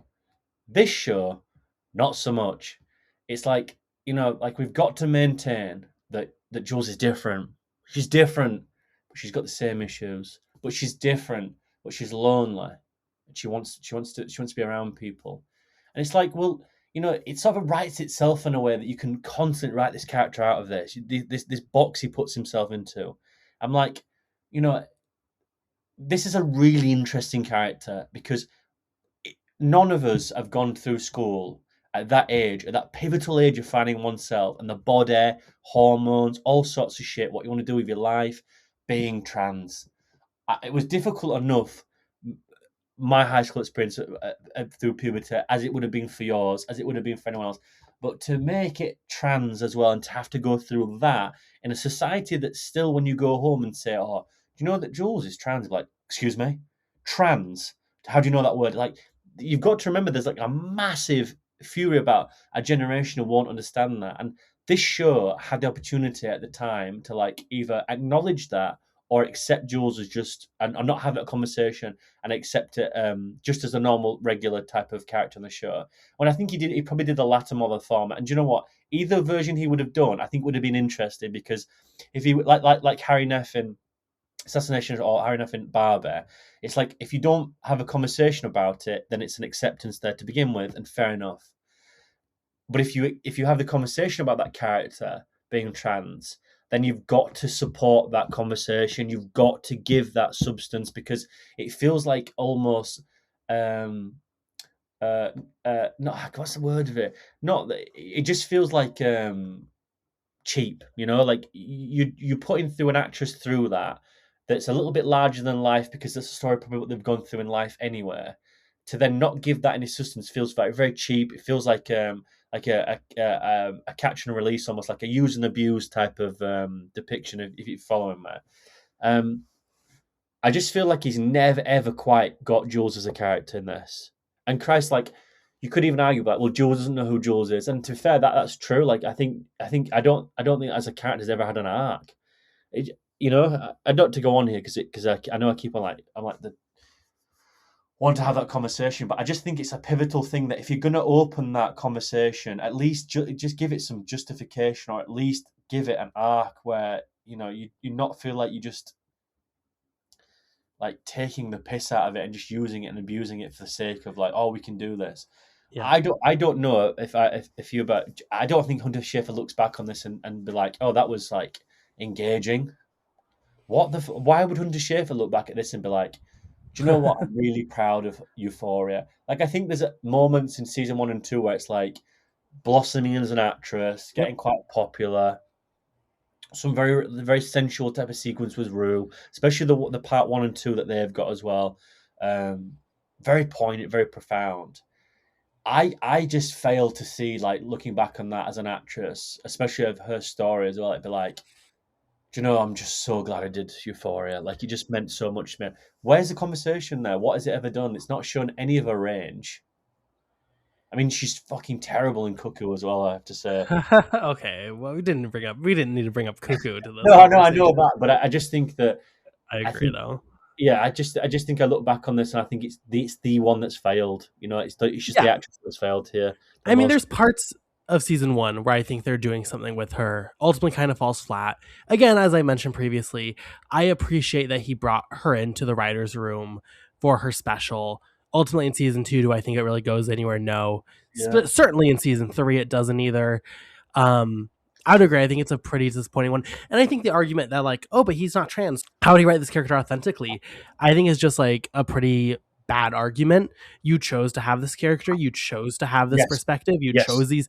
You chose what Euphoria was going to be at every stage. It is based on another television show, but it doesn't follow, I believe, what that television show does. So, like, you made these conscious choices. I mean, you make the bed, you lie in it, right? Yeah. The one thing I will circle back to, and it kind of goes into even what we're saying now, but it's circling even back to this conversation about nudity. I forgot to mention, it is interesting Euphoria has a very long history of actors, both currently in the show who stayed with it and those who dropped the show, who mentioned how uncomfortable they felt on set, uncomfortable with the nudity, felt pressured into certain things.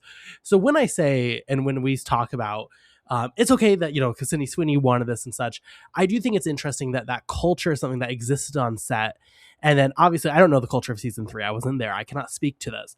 It is interesting to then push even further into those directions if you know it has actors have had an issue with you on set with that specific thing. I don't know. I do think that is probably worth mentioning. And it was with everything here. I mean, I also think there's certainly, like, when you look at Hunter Schafer, this young trans actress didn't really have a lot of credits or going into Euphoria and stuff. There's a certain power dynamic there where, like, you know, I think when she looks back at Euphoria, she's going to be grateful that she became a bigger actress from that. Granted, she's not, you know, done a ton. She's done smaller films like Cuckoo. She was in like Mother Mary this year in a supporting role. So I don't know if it necessarily like blew her up. But I guess compared to what she was, but like, I do think there's something to be said there about like, do I look at this production? And again, this is not from my experience, this is from what others have said.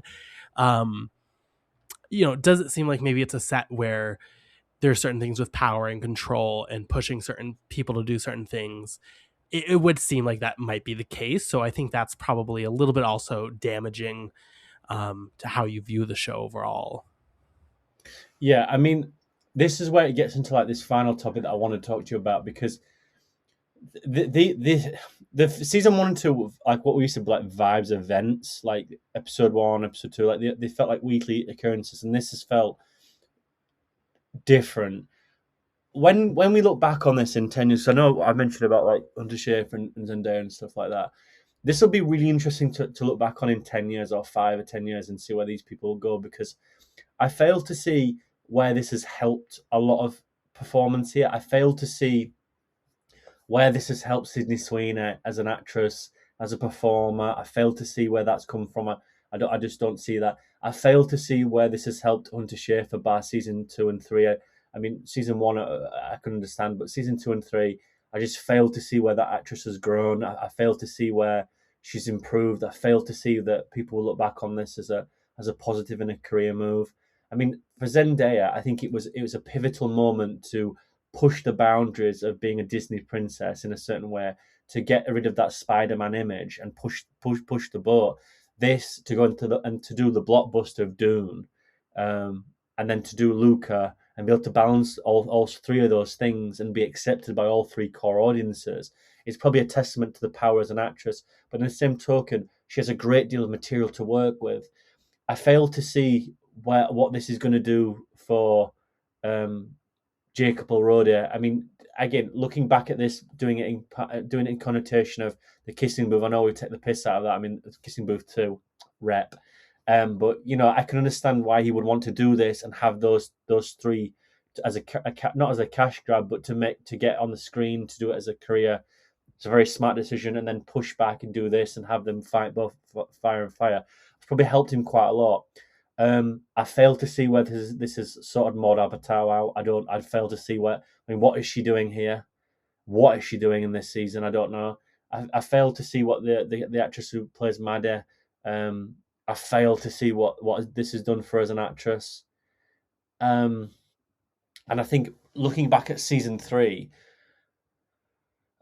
it'll be moments, won't it? It will be. I like I said, I've already said to you, like on the show, I will never watch this again. I'm not interested. But I think I would always watch moments of this. I especially would watch like the Common Domingo as an arc. I think that the last 20 minutes of this episode 8 are really really good stuff. I think you could condense this into a really good show about them people. Aside from moments, I look back at season 1 and 2, and I'm just like, oh god, like I don't know really what we were there for. It was just vibes. It was aesthetic.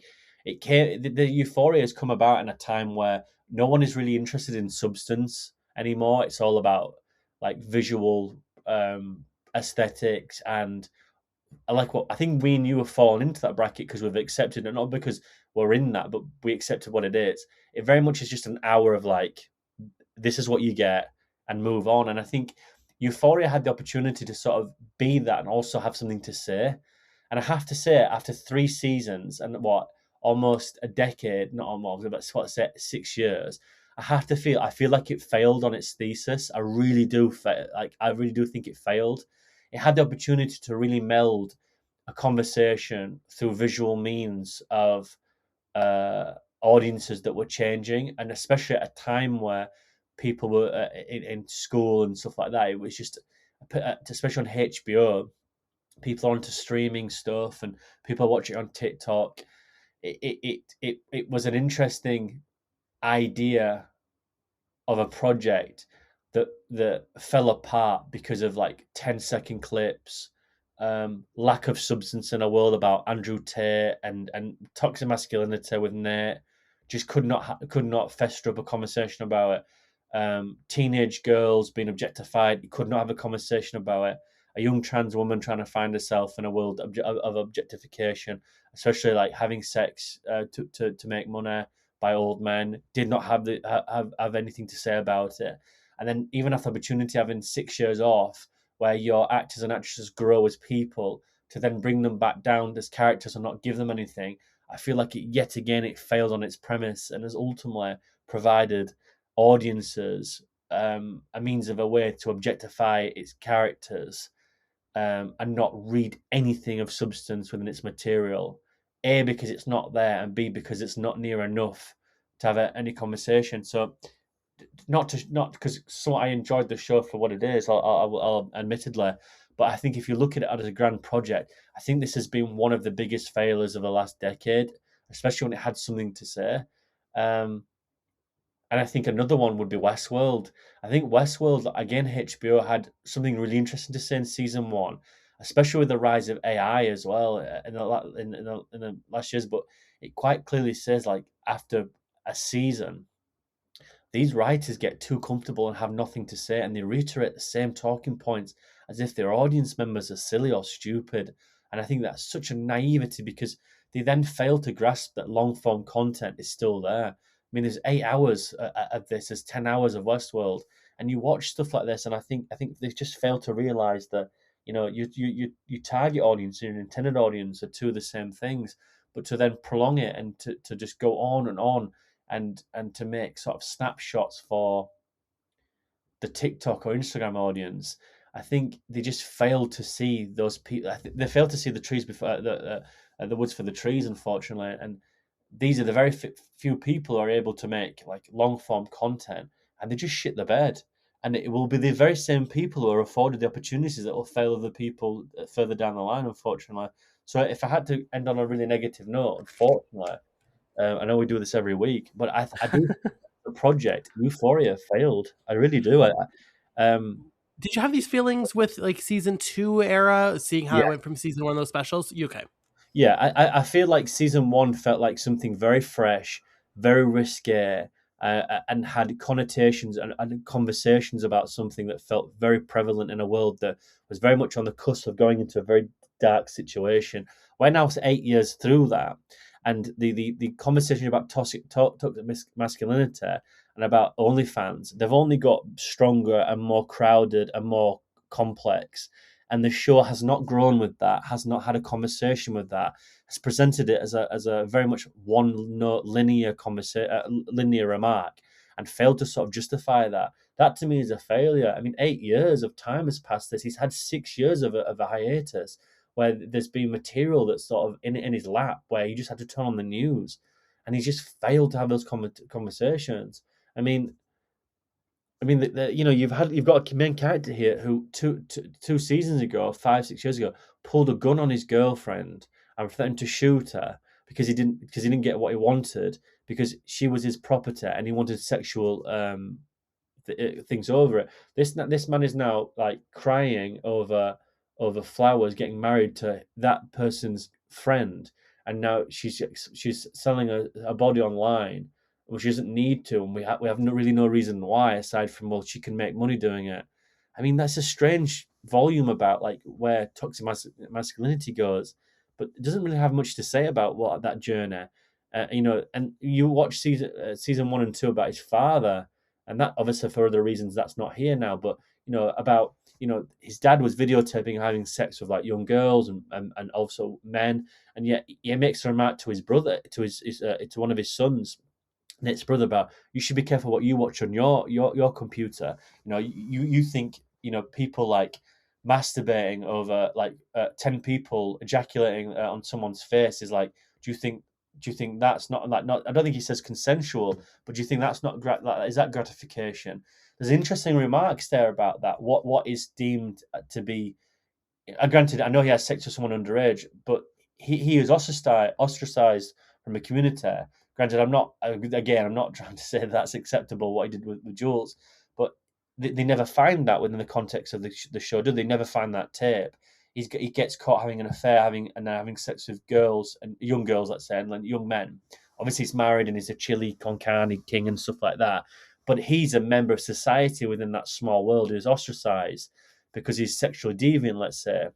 Well, yet someone who was 18 who's watching like things like that on the internet, that's just like normalized. That's an interesting conversation to have in season 1. Those conversations are not present here. And granted, that's an arc that's sort of done and gone, but I mean within the context of equally as important or socially interesting conversations through, you know, a show like that. I think it failed to have more of that substance, unfortunately, at all costs. You know, I don't know how you felt about it. I just think over 3 years, I think it's. I mean, maybe I accepted more about it. Maybe I'm long in the tooth. Maybe I'm more worn out and tired of things where I feel like it's a failure. Maybe I'm a bit more weary. But I just feel like, I know, I just question, like, really, you know, maybe it could have got through to people. I mean, does Nate actions of his toxic masculinity get him to where he is? I probably I wouldn't say so. Does Jules' journey, like where she is to get there? I don't know. Like, to me, it just feels like it's a dissonance of itself. Yeah, I mean, I would say, and I think probably talking about Euphoria and analyzing it is the worst thing you can possibly do to the series. So I understand maybe a podcast was a choice about the series, but really I think season by season you can see a decline in what this show is. Season 1, I agree, it had not only just an interesting vibe that really in those first 2 seasons there are, but I think it was starting to have some really interesting / difficult conversations. Maybe not in the sense of it was overly, incredibly deep or worthwhile, but it still was present. I think you look at those specials, especially between season 1 and season 2, and like you see a mindset of a filmmaker on what do you care about, what is the focus of the show. Both of those specials, an hour long each, are pretty much just like conversations. They're just conversations with these characters, where you have a certain faith and you have a certain buy-in on their perspective, on their journey, on who they are and where they are in life. And then you have season 2, which I think does overall continue some of those conversations. Definitely you're getting more into like the campy fun and into some of the shock value and exploitation, but it still, I think, works enough. And then you get to season 3. And I appreciate, similar to you, some of the style he tries to have with the Western and stuff, but you just see an abandonment of the characters. Mm-hmm. You see an abandonment of caring about where they're going. And conceptually, there's a lot of people who were like, Euphoria season 3 just conceptually is a joke. Who cares about these characters now that they're not in high school? What's the identity of the show? And I push back on that because I think it is poignant to show what happens in high school, and as you mentioned, then show the consequences of it. I think there was something there that if you really wanted to focus in on these characters and their journeys and their narratives, I don't think it necessarily needs to end tragically in that, but I think there is something to show about the lasting effects of what you do in high school and of drugs and of addiction and of sex and blah, blah, blah, blah. Yeah. It just doesn't have that conversation, though. It becomes a purely exploitative, purely underwritten, purely just, it becomes a different show, which I think when you look at Euphoria, it needed to have that final conclusion and it just is not there. So I agree. I mean, at the end of the day, I still don't think season 3 is the worst thing ever put to television. You can Mhm. definitely watch it, once a week and have fun with it. But for me, yeah, it is a pretty big disappointment on the show overall. And again, just really even focusing on Rue, if I was to have someone watch, someone say, should I watch Euphoria? I don't know if I could say you should watch season 1 for those benefits, or you should watch the specials, or even season 2, because I just don't think it's going to go anywhere. I think at the end of the day, Euphoria itself ends up killing off those elements, and it really settles for just being like, do you want a kind of shocking show that's very populist, that's very just like shock value? If you want that, I think you can engage with this property. If you are going to go into that first season and become invested and care about these characters or care about their narratives, I know we already kind of mentioned this, but I just don't think this is there. But I think it had potential. I think this is not what the show always was. And I think for me, that's the frustrating part, is even season 2, even if it's a step down each time, I still think it has some ambition that this season just does not have. And I think it's sad that, but I also think it's telling that like barely anyone's talking about it from that perspective. I think a lot of the people that were there on this step of the journey in 2026 didn't really care about that. But I think talking about it, you really see character by character how much of a disappointment that is.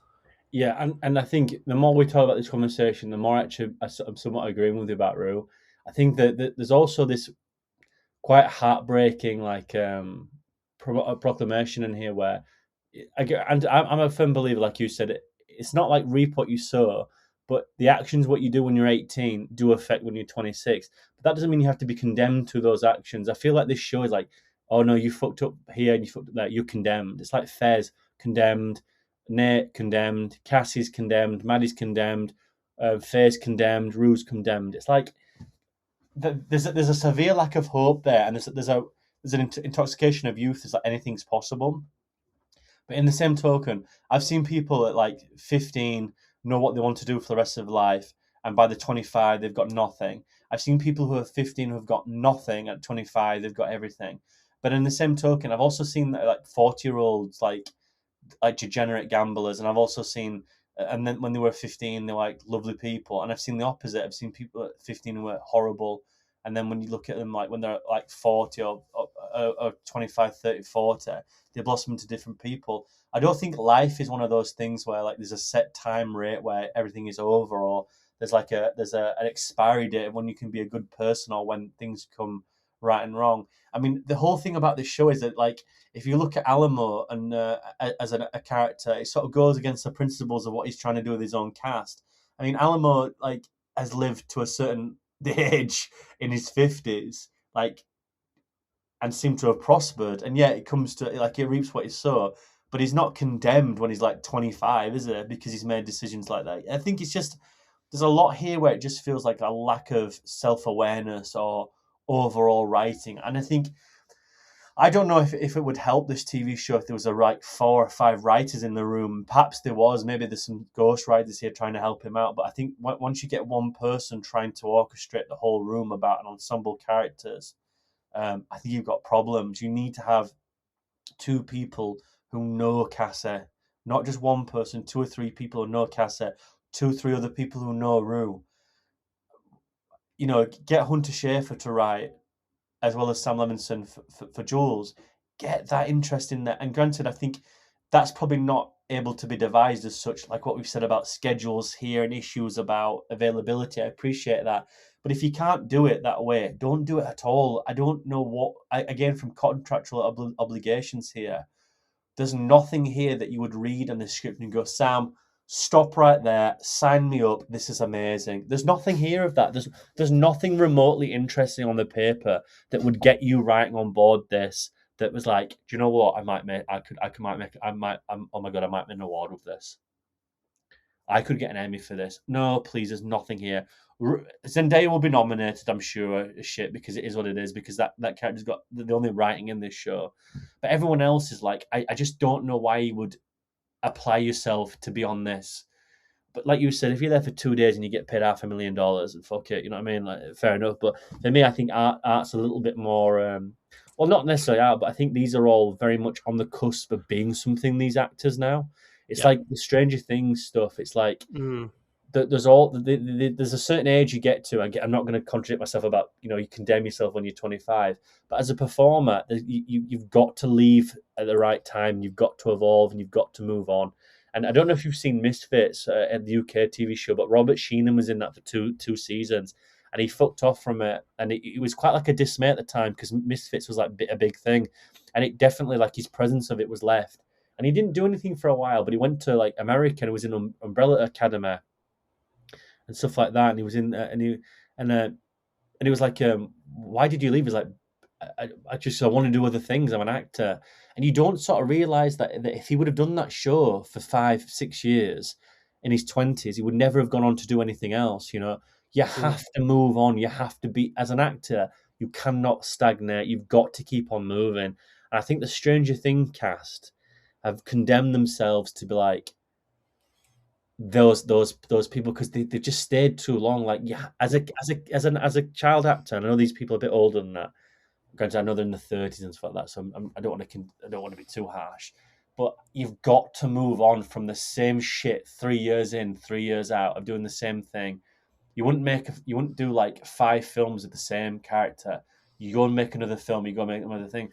And the same token, like, if that was like real, like, why wouldn't Millie Bobby Brown just play Norma Holmes and then 11?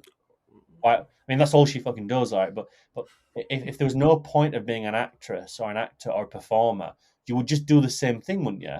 The whole point about it is going out as an actor and being an abstract piece of work yourself, learning the craft, doing this and doing that, and finding range.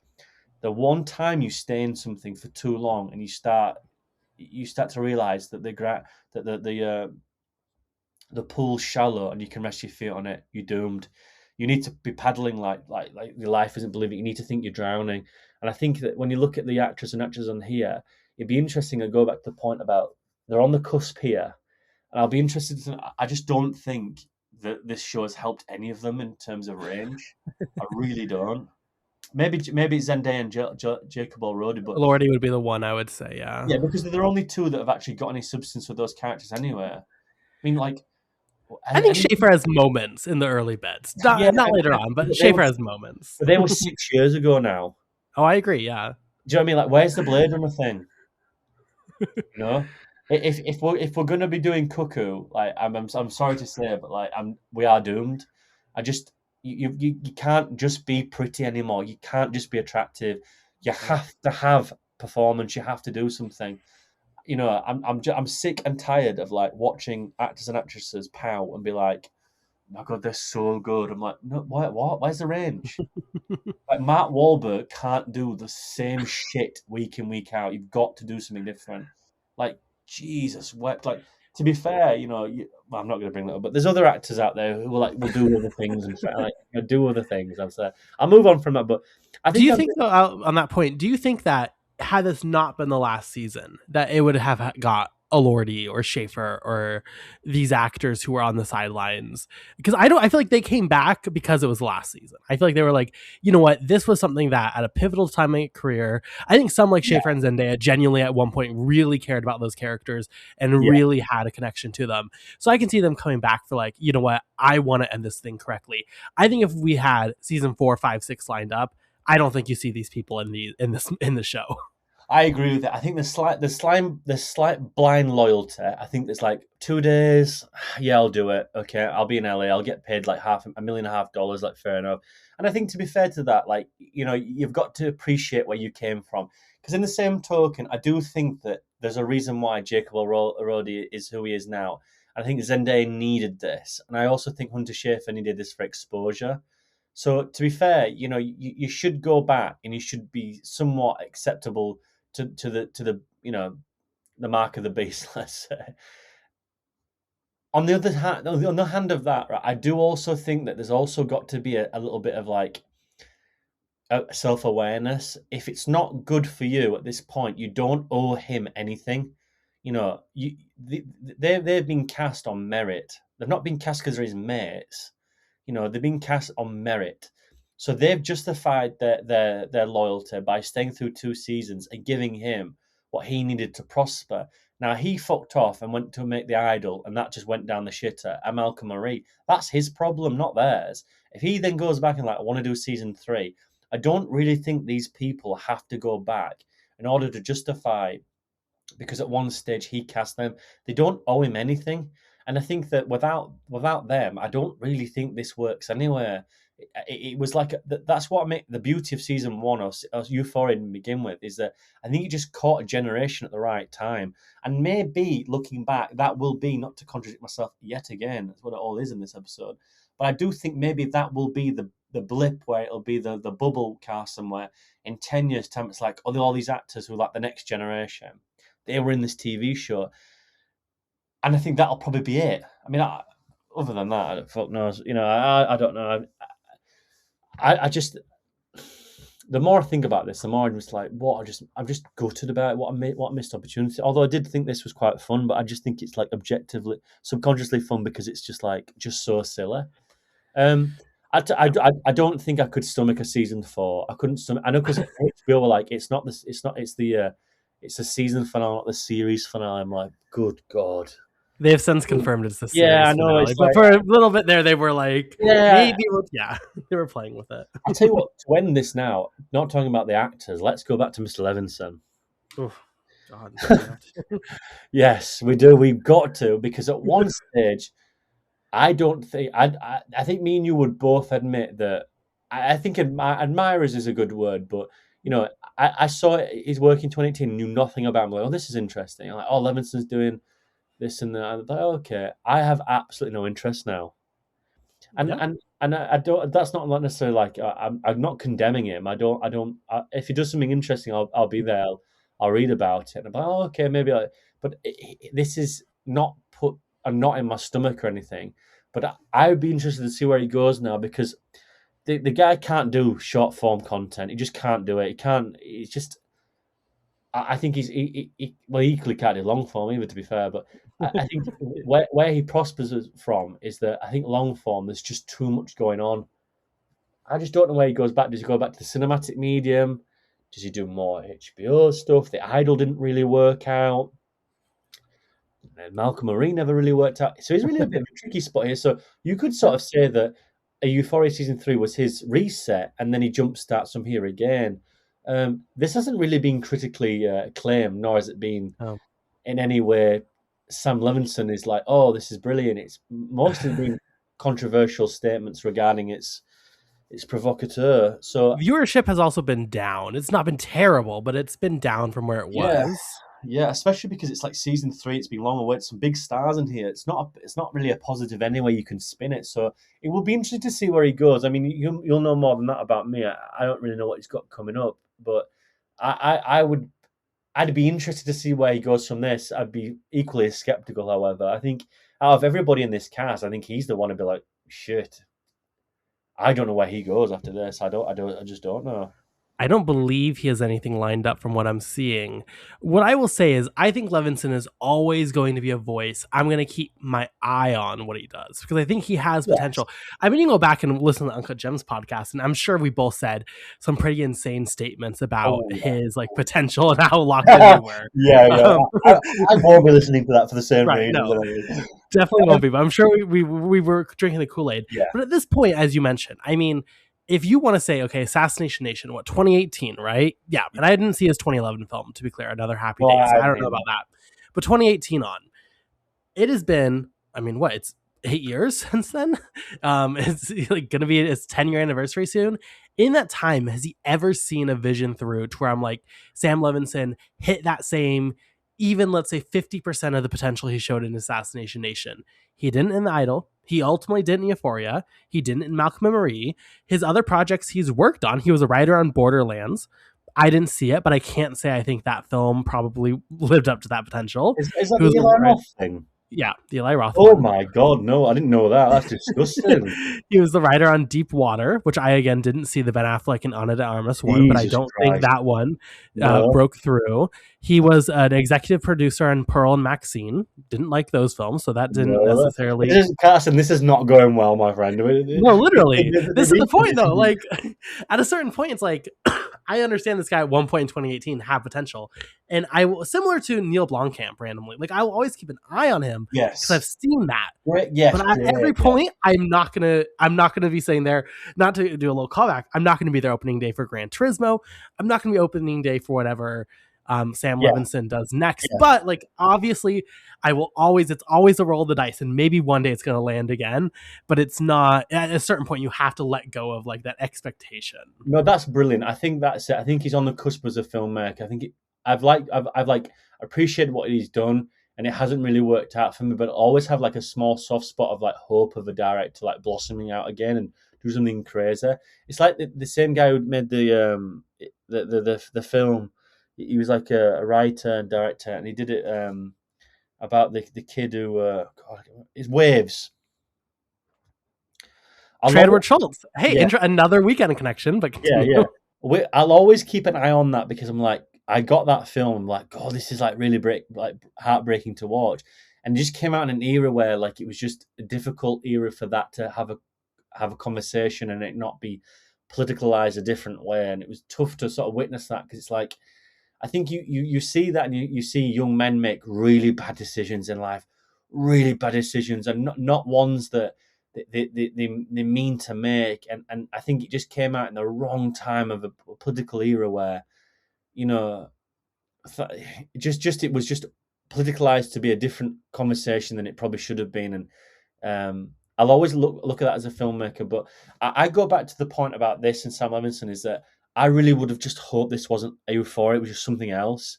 I think this would really have worked. It's its own entity. It would have been crazy, a Western, a modern California Western, you know, like just something like Tarantino with Sam Levinson, you know, these characters. It would have the same arcs, no issue, because I wouldn't really give a shit about those characters anyway. In the terms of, well, they're not really there for substance. They're there as an ensemble. It'll work a little bit more here.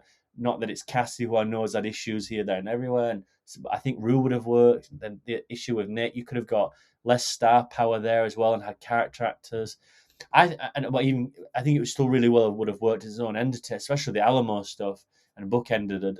I think it would have been really interesting.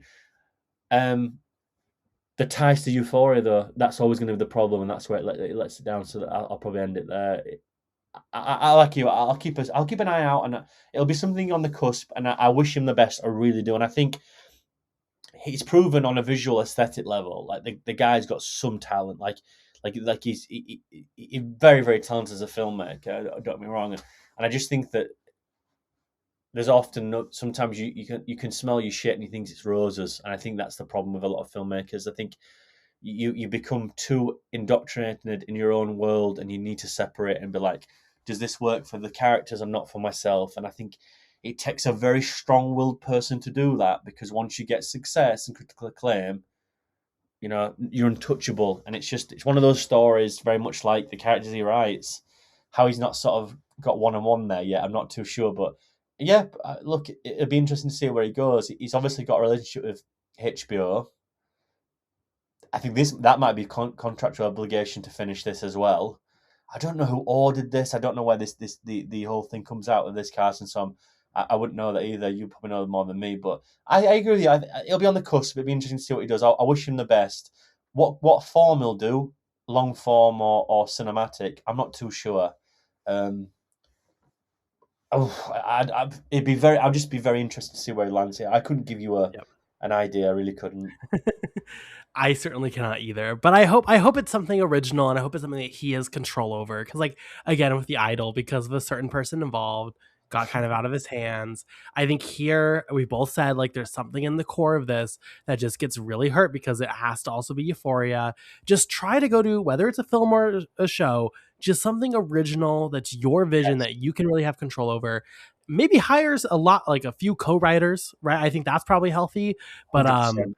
I would just hope it's something original, and I hope this guy can deliver. But again, I mean, we will certainly see.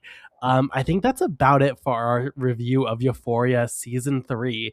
If you want to watch this full season as well as the entire show, currently streaming on HBO Max, and you can find it on HBO. After this glowing review, if you've not seen any of this, I'm sure you want to check it out. With that, let's get into rapid reviews. Anything we've seen recently that we haven't talked about on the podcast. Jack, I'll throw it over to you first. What have you been watching recently? I haven't watched much. I did mention that I watched Day of the Jackal, the TV show. Um, and I've really enjoyed it. I know a little bit about the Forsyth book. I have seen the Bruce Willis The Jackal, which was like a film I never got to finish when I was a kid. And every time I get like 3/4 of the way through, I'm like, oh, I need to finish this now. I need to finish this now. It was fun. Eddie Redmayne's really good. It was really interesting to see Lashana Lynch in that after the Bond thing, because they do something interesting about that character, different from the actual core book. They subvert a certain take on it, which is interesting because when you get to the end of it, it does something different. I really enjoyed that. It was a good TV show, 8 hours. Again, a show that I was like 3 episodes in, and it was a Sunday night. I was like, oh my god, I need to go to bed for work Monday morning. I was like, I'll have to like, try find this online, if it's on Amazon or HBO or something. I was just that much invested in it. Just really fun, really engaging, really atmospheric, and really tense. Um, we get a little bit into dangerous territories now. I did watch. What did I watch now? What did I watch? I've just got it reviewed. What did I watch? What did I watch? Why can't I find it? I did watch Dirty Harry and I did watch Magnum Force. I hadn't seen both of them for a while. I really, really liked Dirty Harry. I was like, oh my god, like I've seen this before, but this really worked. And I really liked Magnum Force as well. I did watch the other two, well, three really, and I didn't mind them, but I didn't love them either. This is the big one though. I did finish Yorgos as trilogy of Kinds of Kindness, Begonia, and I did watch watched a quarter of Poor Things. I'll start with Kindness because we spoke about that very briefly off air, I think last week. Um, Not for me. Uh, I find those type of anthology things quite difficult to sort of rectify my own brain anyway. It's just, it doesn't quite compute. Very artistic, very interesting, and a huge amalgamation like of just feelings and tones and strangeness and performance. I did like the final uh, story of Emma Stone's character being cleansed and stuff. That was really interesting as a character. I think she's a fabulous actress. I did watch Begonia. Is that how you pronounce it? I don't. I haven't read your review for these, so do butt in, please. I fucking love that. I thought it was sensational. I know it's based on a South Korean film that I found out, and I was like, oh, this will be interesting. And I watched it. I was like, this is quite dark. This, and then it like has like moments of really dark connotations of stuff, and then full dark like comments about direct comments about child sex abuse and stuff like that. And then he twists it at the end with a really like out of kilter, almost childlike thing, and I thought it was really, really, really good. Some really interesting pieces of comedy in it. Very dark, incredibly tense. Jesse Plemons is like genuinely a generational type of actor. So is Emma Stone. To see them in these performances, I think are fabulous. Um, I truly think like he is outstanding in this film. Like outstanding. She's good, but he's outstanding. But I did think the newcomer, Aidan Delbis, was equally as good as well. An autistic actor, terrific. Did not put a step out. Terrific and quite a poignant little arc as well with how that goes. Stavros in it was like a little bit out of kilter because that character as well. I can understand the connotations of it, of him being like this very much like fun, entertaining type of person in real life. plays quite an insipid, evil type of person as well. Interesting subversion. The third one, however, I'm a quarter in Poor Things, and to be honest, Carson, it's just to me, it's like again, I have issues with like I'm gonna sound like I'm. Oh, I know this was coming. I have certain issues with like sexual depiction and stuff, and I'm watching. I'm like, it's just very uncomfortable for me to watch, and I'm also watching it on my own, away from home, sat there, I'm thinking, oh, this is quite tough to watch, and it's very long and it's very dark. It's very witty. I've got to a part where she's like licking the side of this guy's head, and because Willem Dafoe wants him to marry him, and I'm like, oh, I don't know. I'll stick through it and I'll watch it. And I know he's a provocateur anyway. I've seen most of Yorgos's work anyway, and I appreciate that I'm not getting into newfound territory here. What you see is what you get, and he's very much an interesting filmmaker about it. And to say that these three films are made within 3 years of themselves, he's an outstanding piece of craftsmanship. I mean, three films that artistically, thematically, I mean, even how they're presented in form, totally different aesthetics, totally different. I mean, there's very few filmmakers, maybe even Cronenberg, you probably put there, who can make films about so distinctively different types of palettes and yet hit them all with their own type of idiosyncrasies and make them unique. I mean, like outstanding filmmaker. It's you cannot touch the craft here. Like even kinds of kindness was like, yeah, there's something there, like genuinely to get me for 3 hours to watch that it's it within itself. But it's just the idea of like just the depiction of certain things is quite eye opening.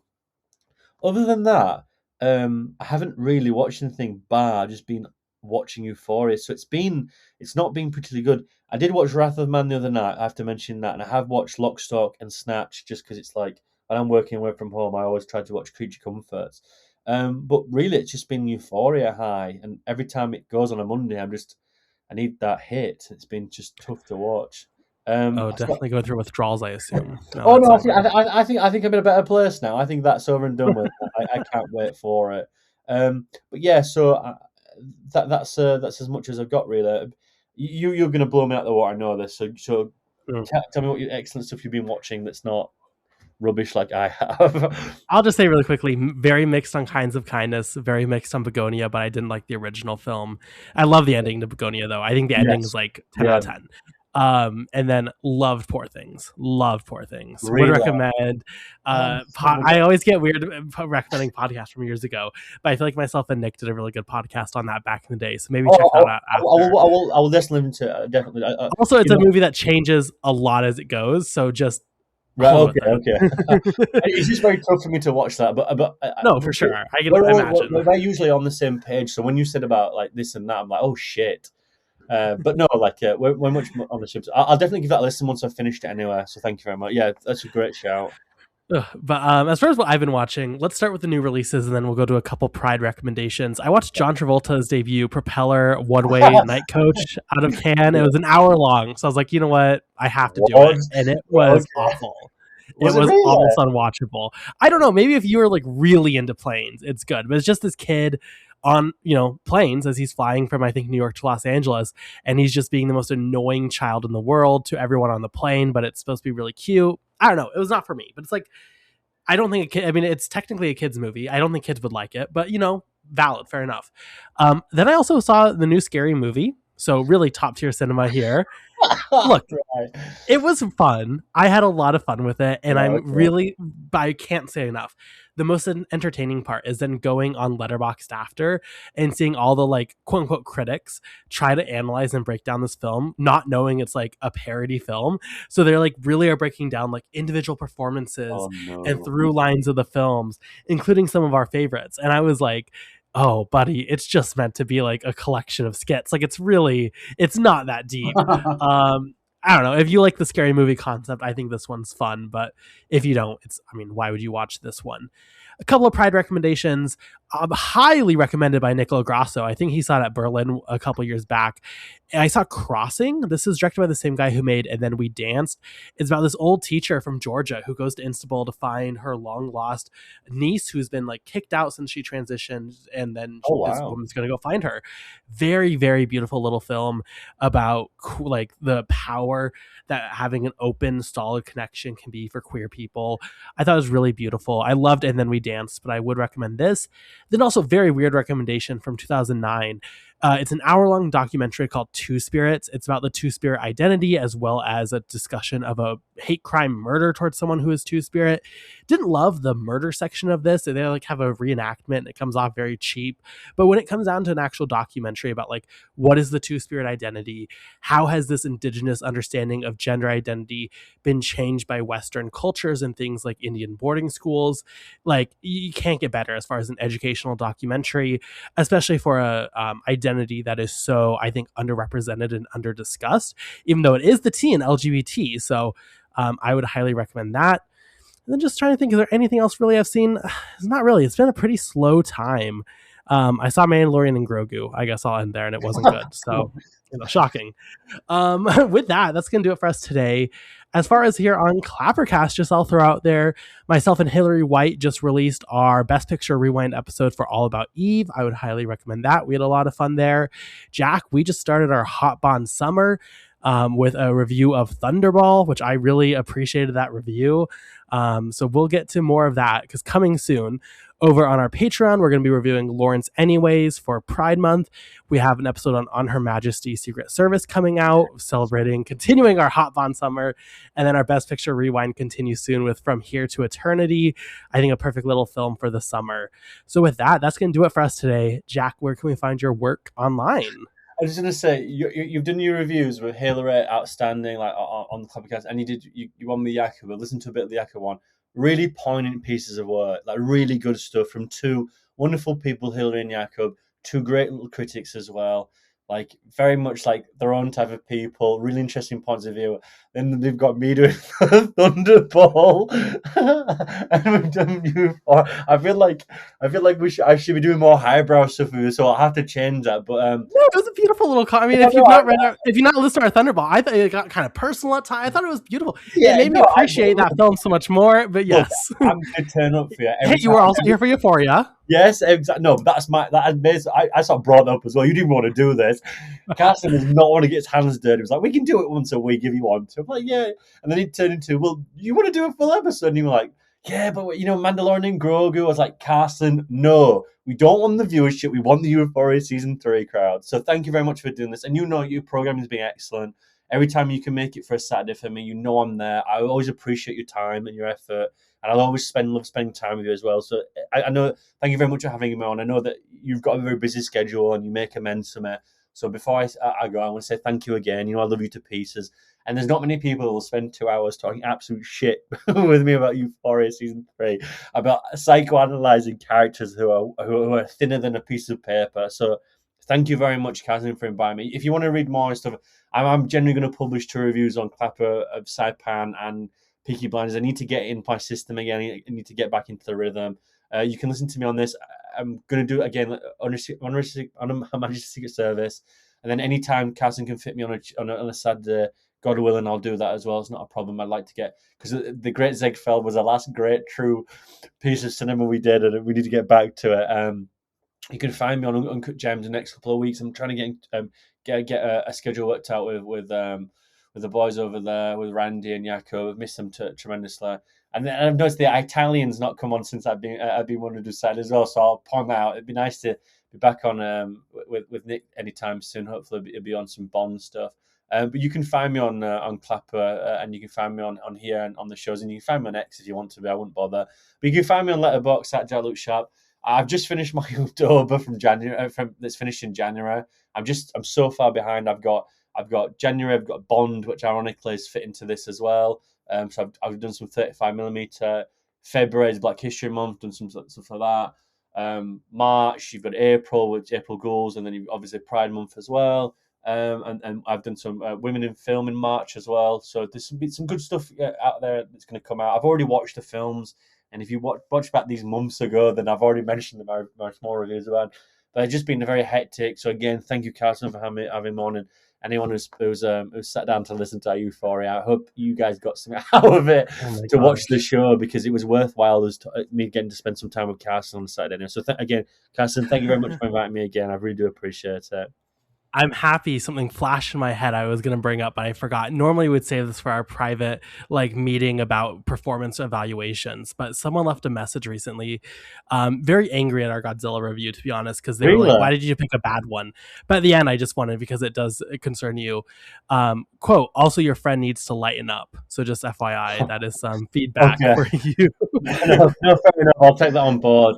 I will change my lifestyle. For that, so do apologize for anyone out there. I feel like I'm always laughing. To be fair, we always finish on very dark notes anyway, don't we? I think it's valid. We end every episode with being like, everything sucks. So I don't know. Fair enough. Shit on you.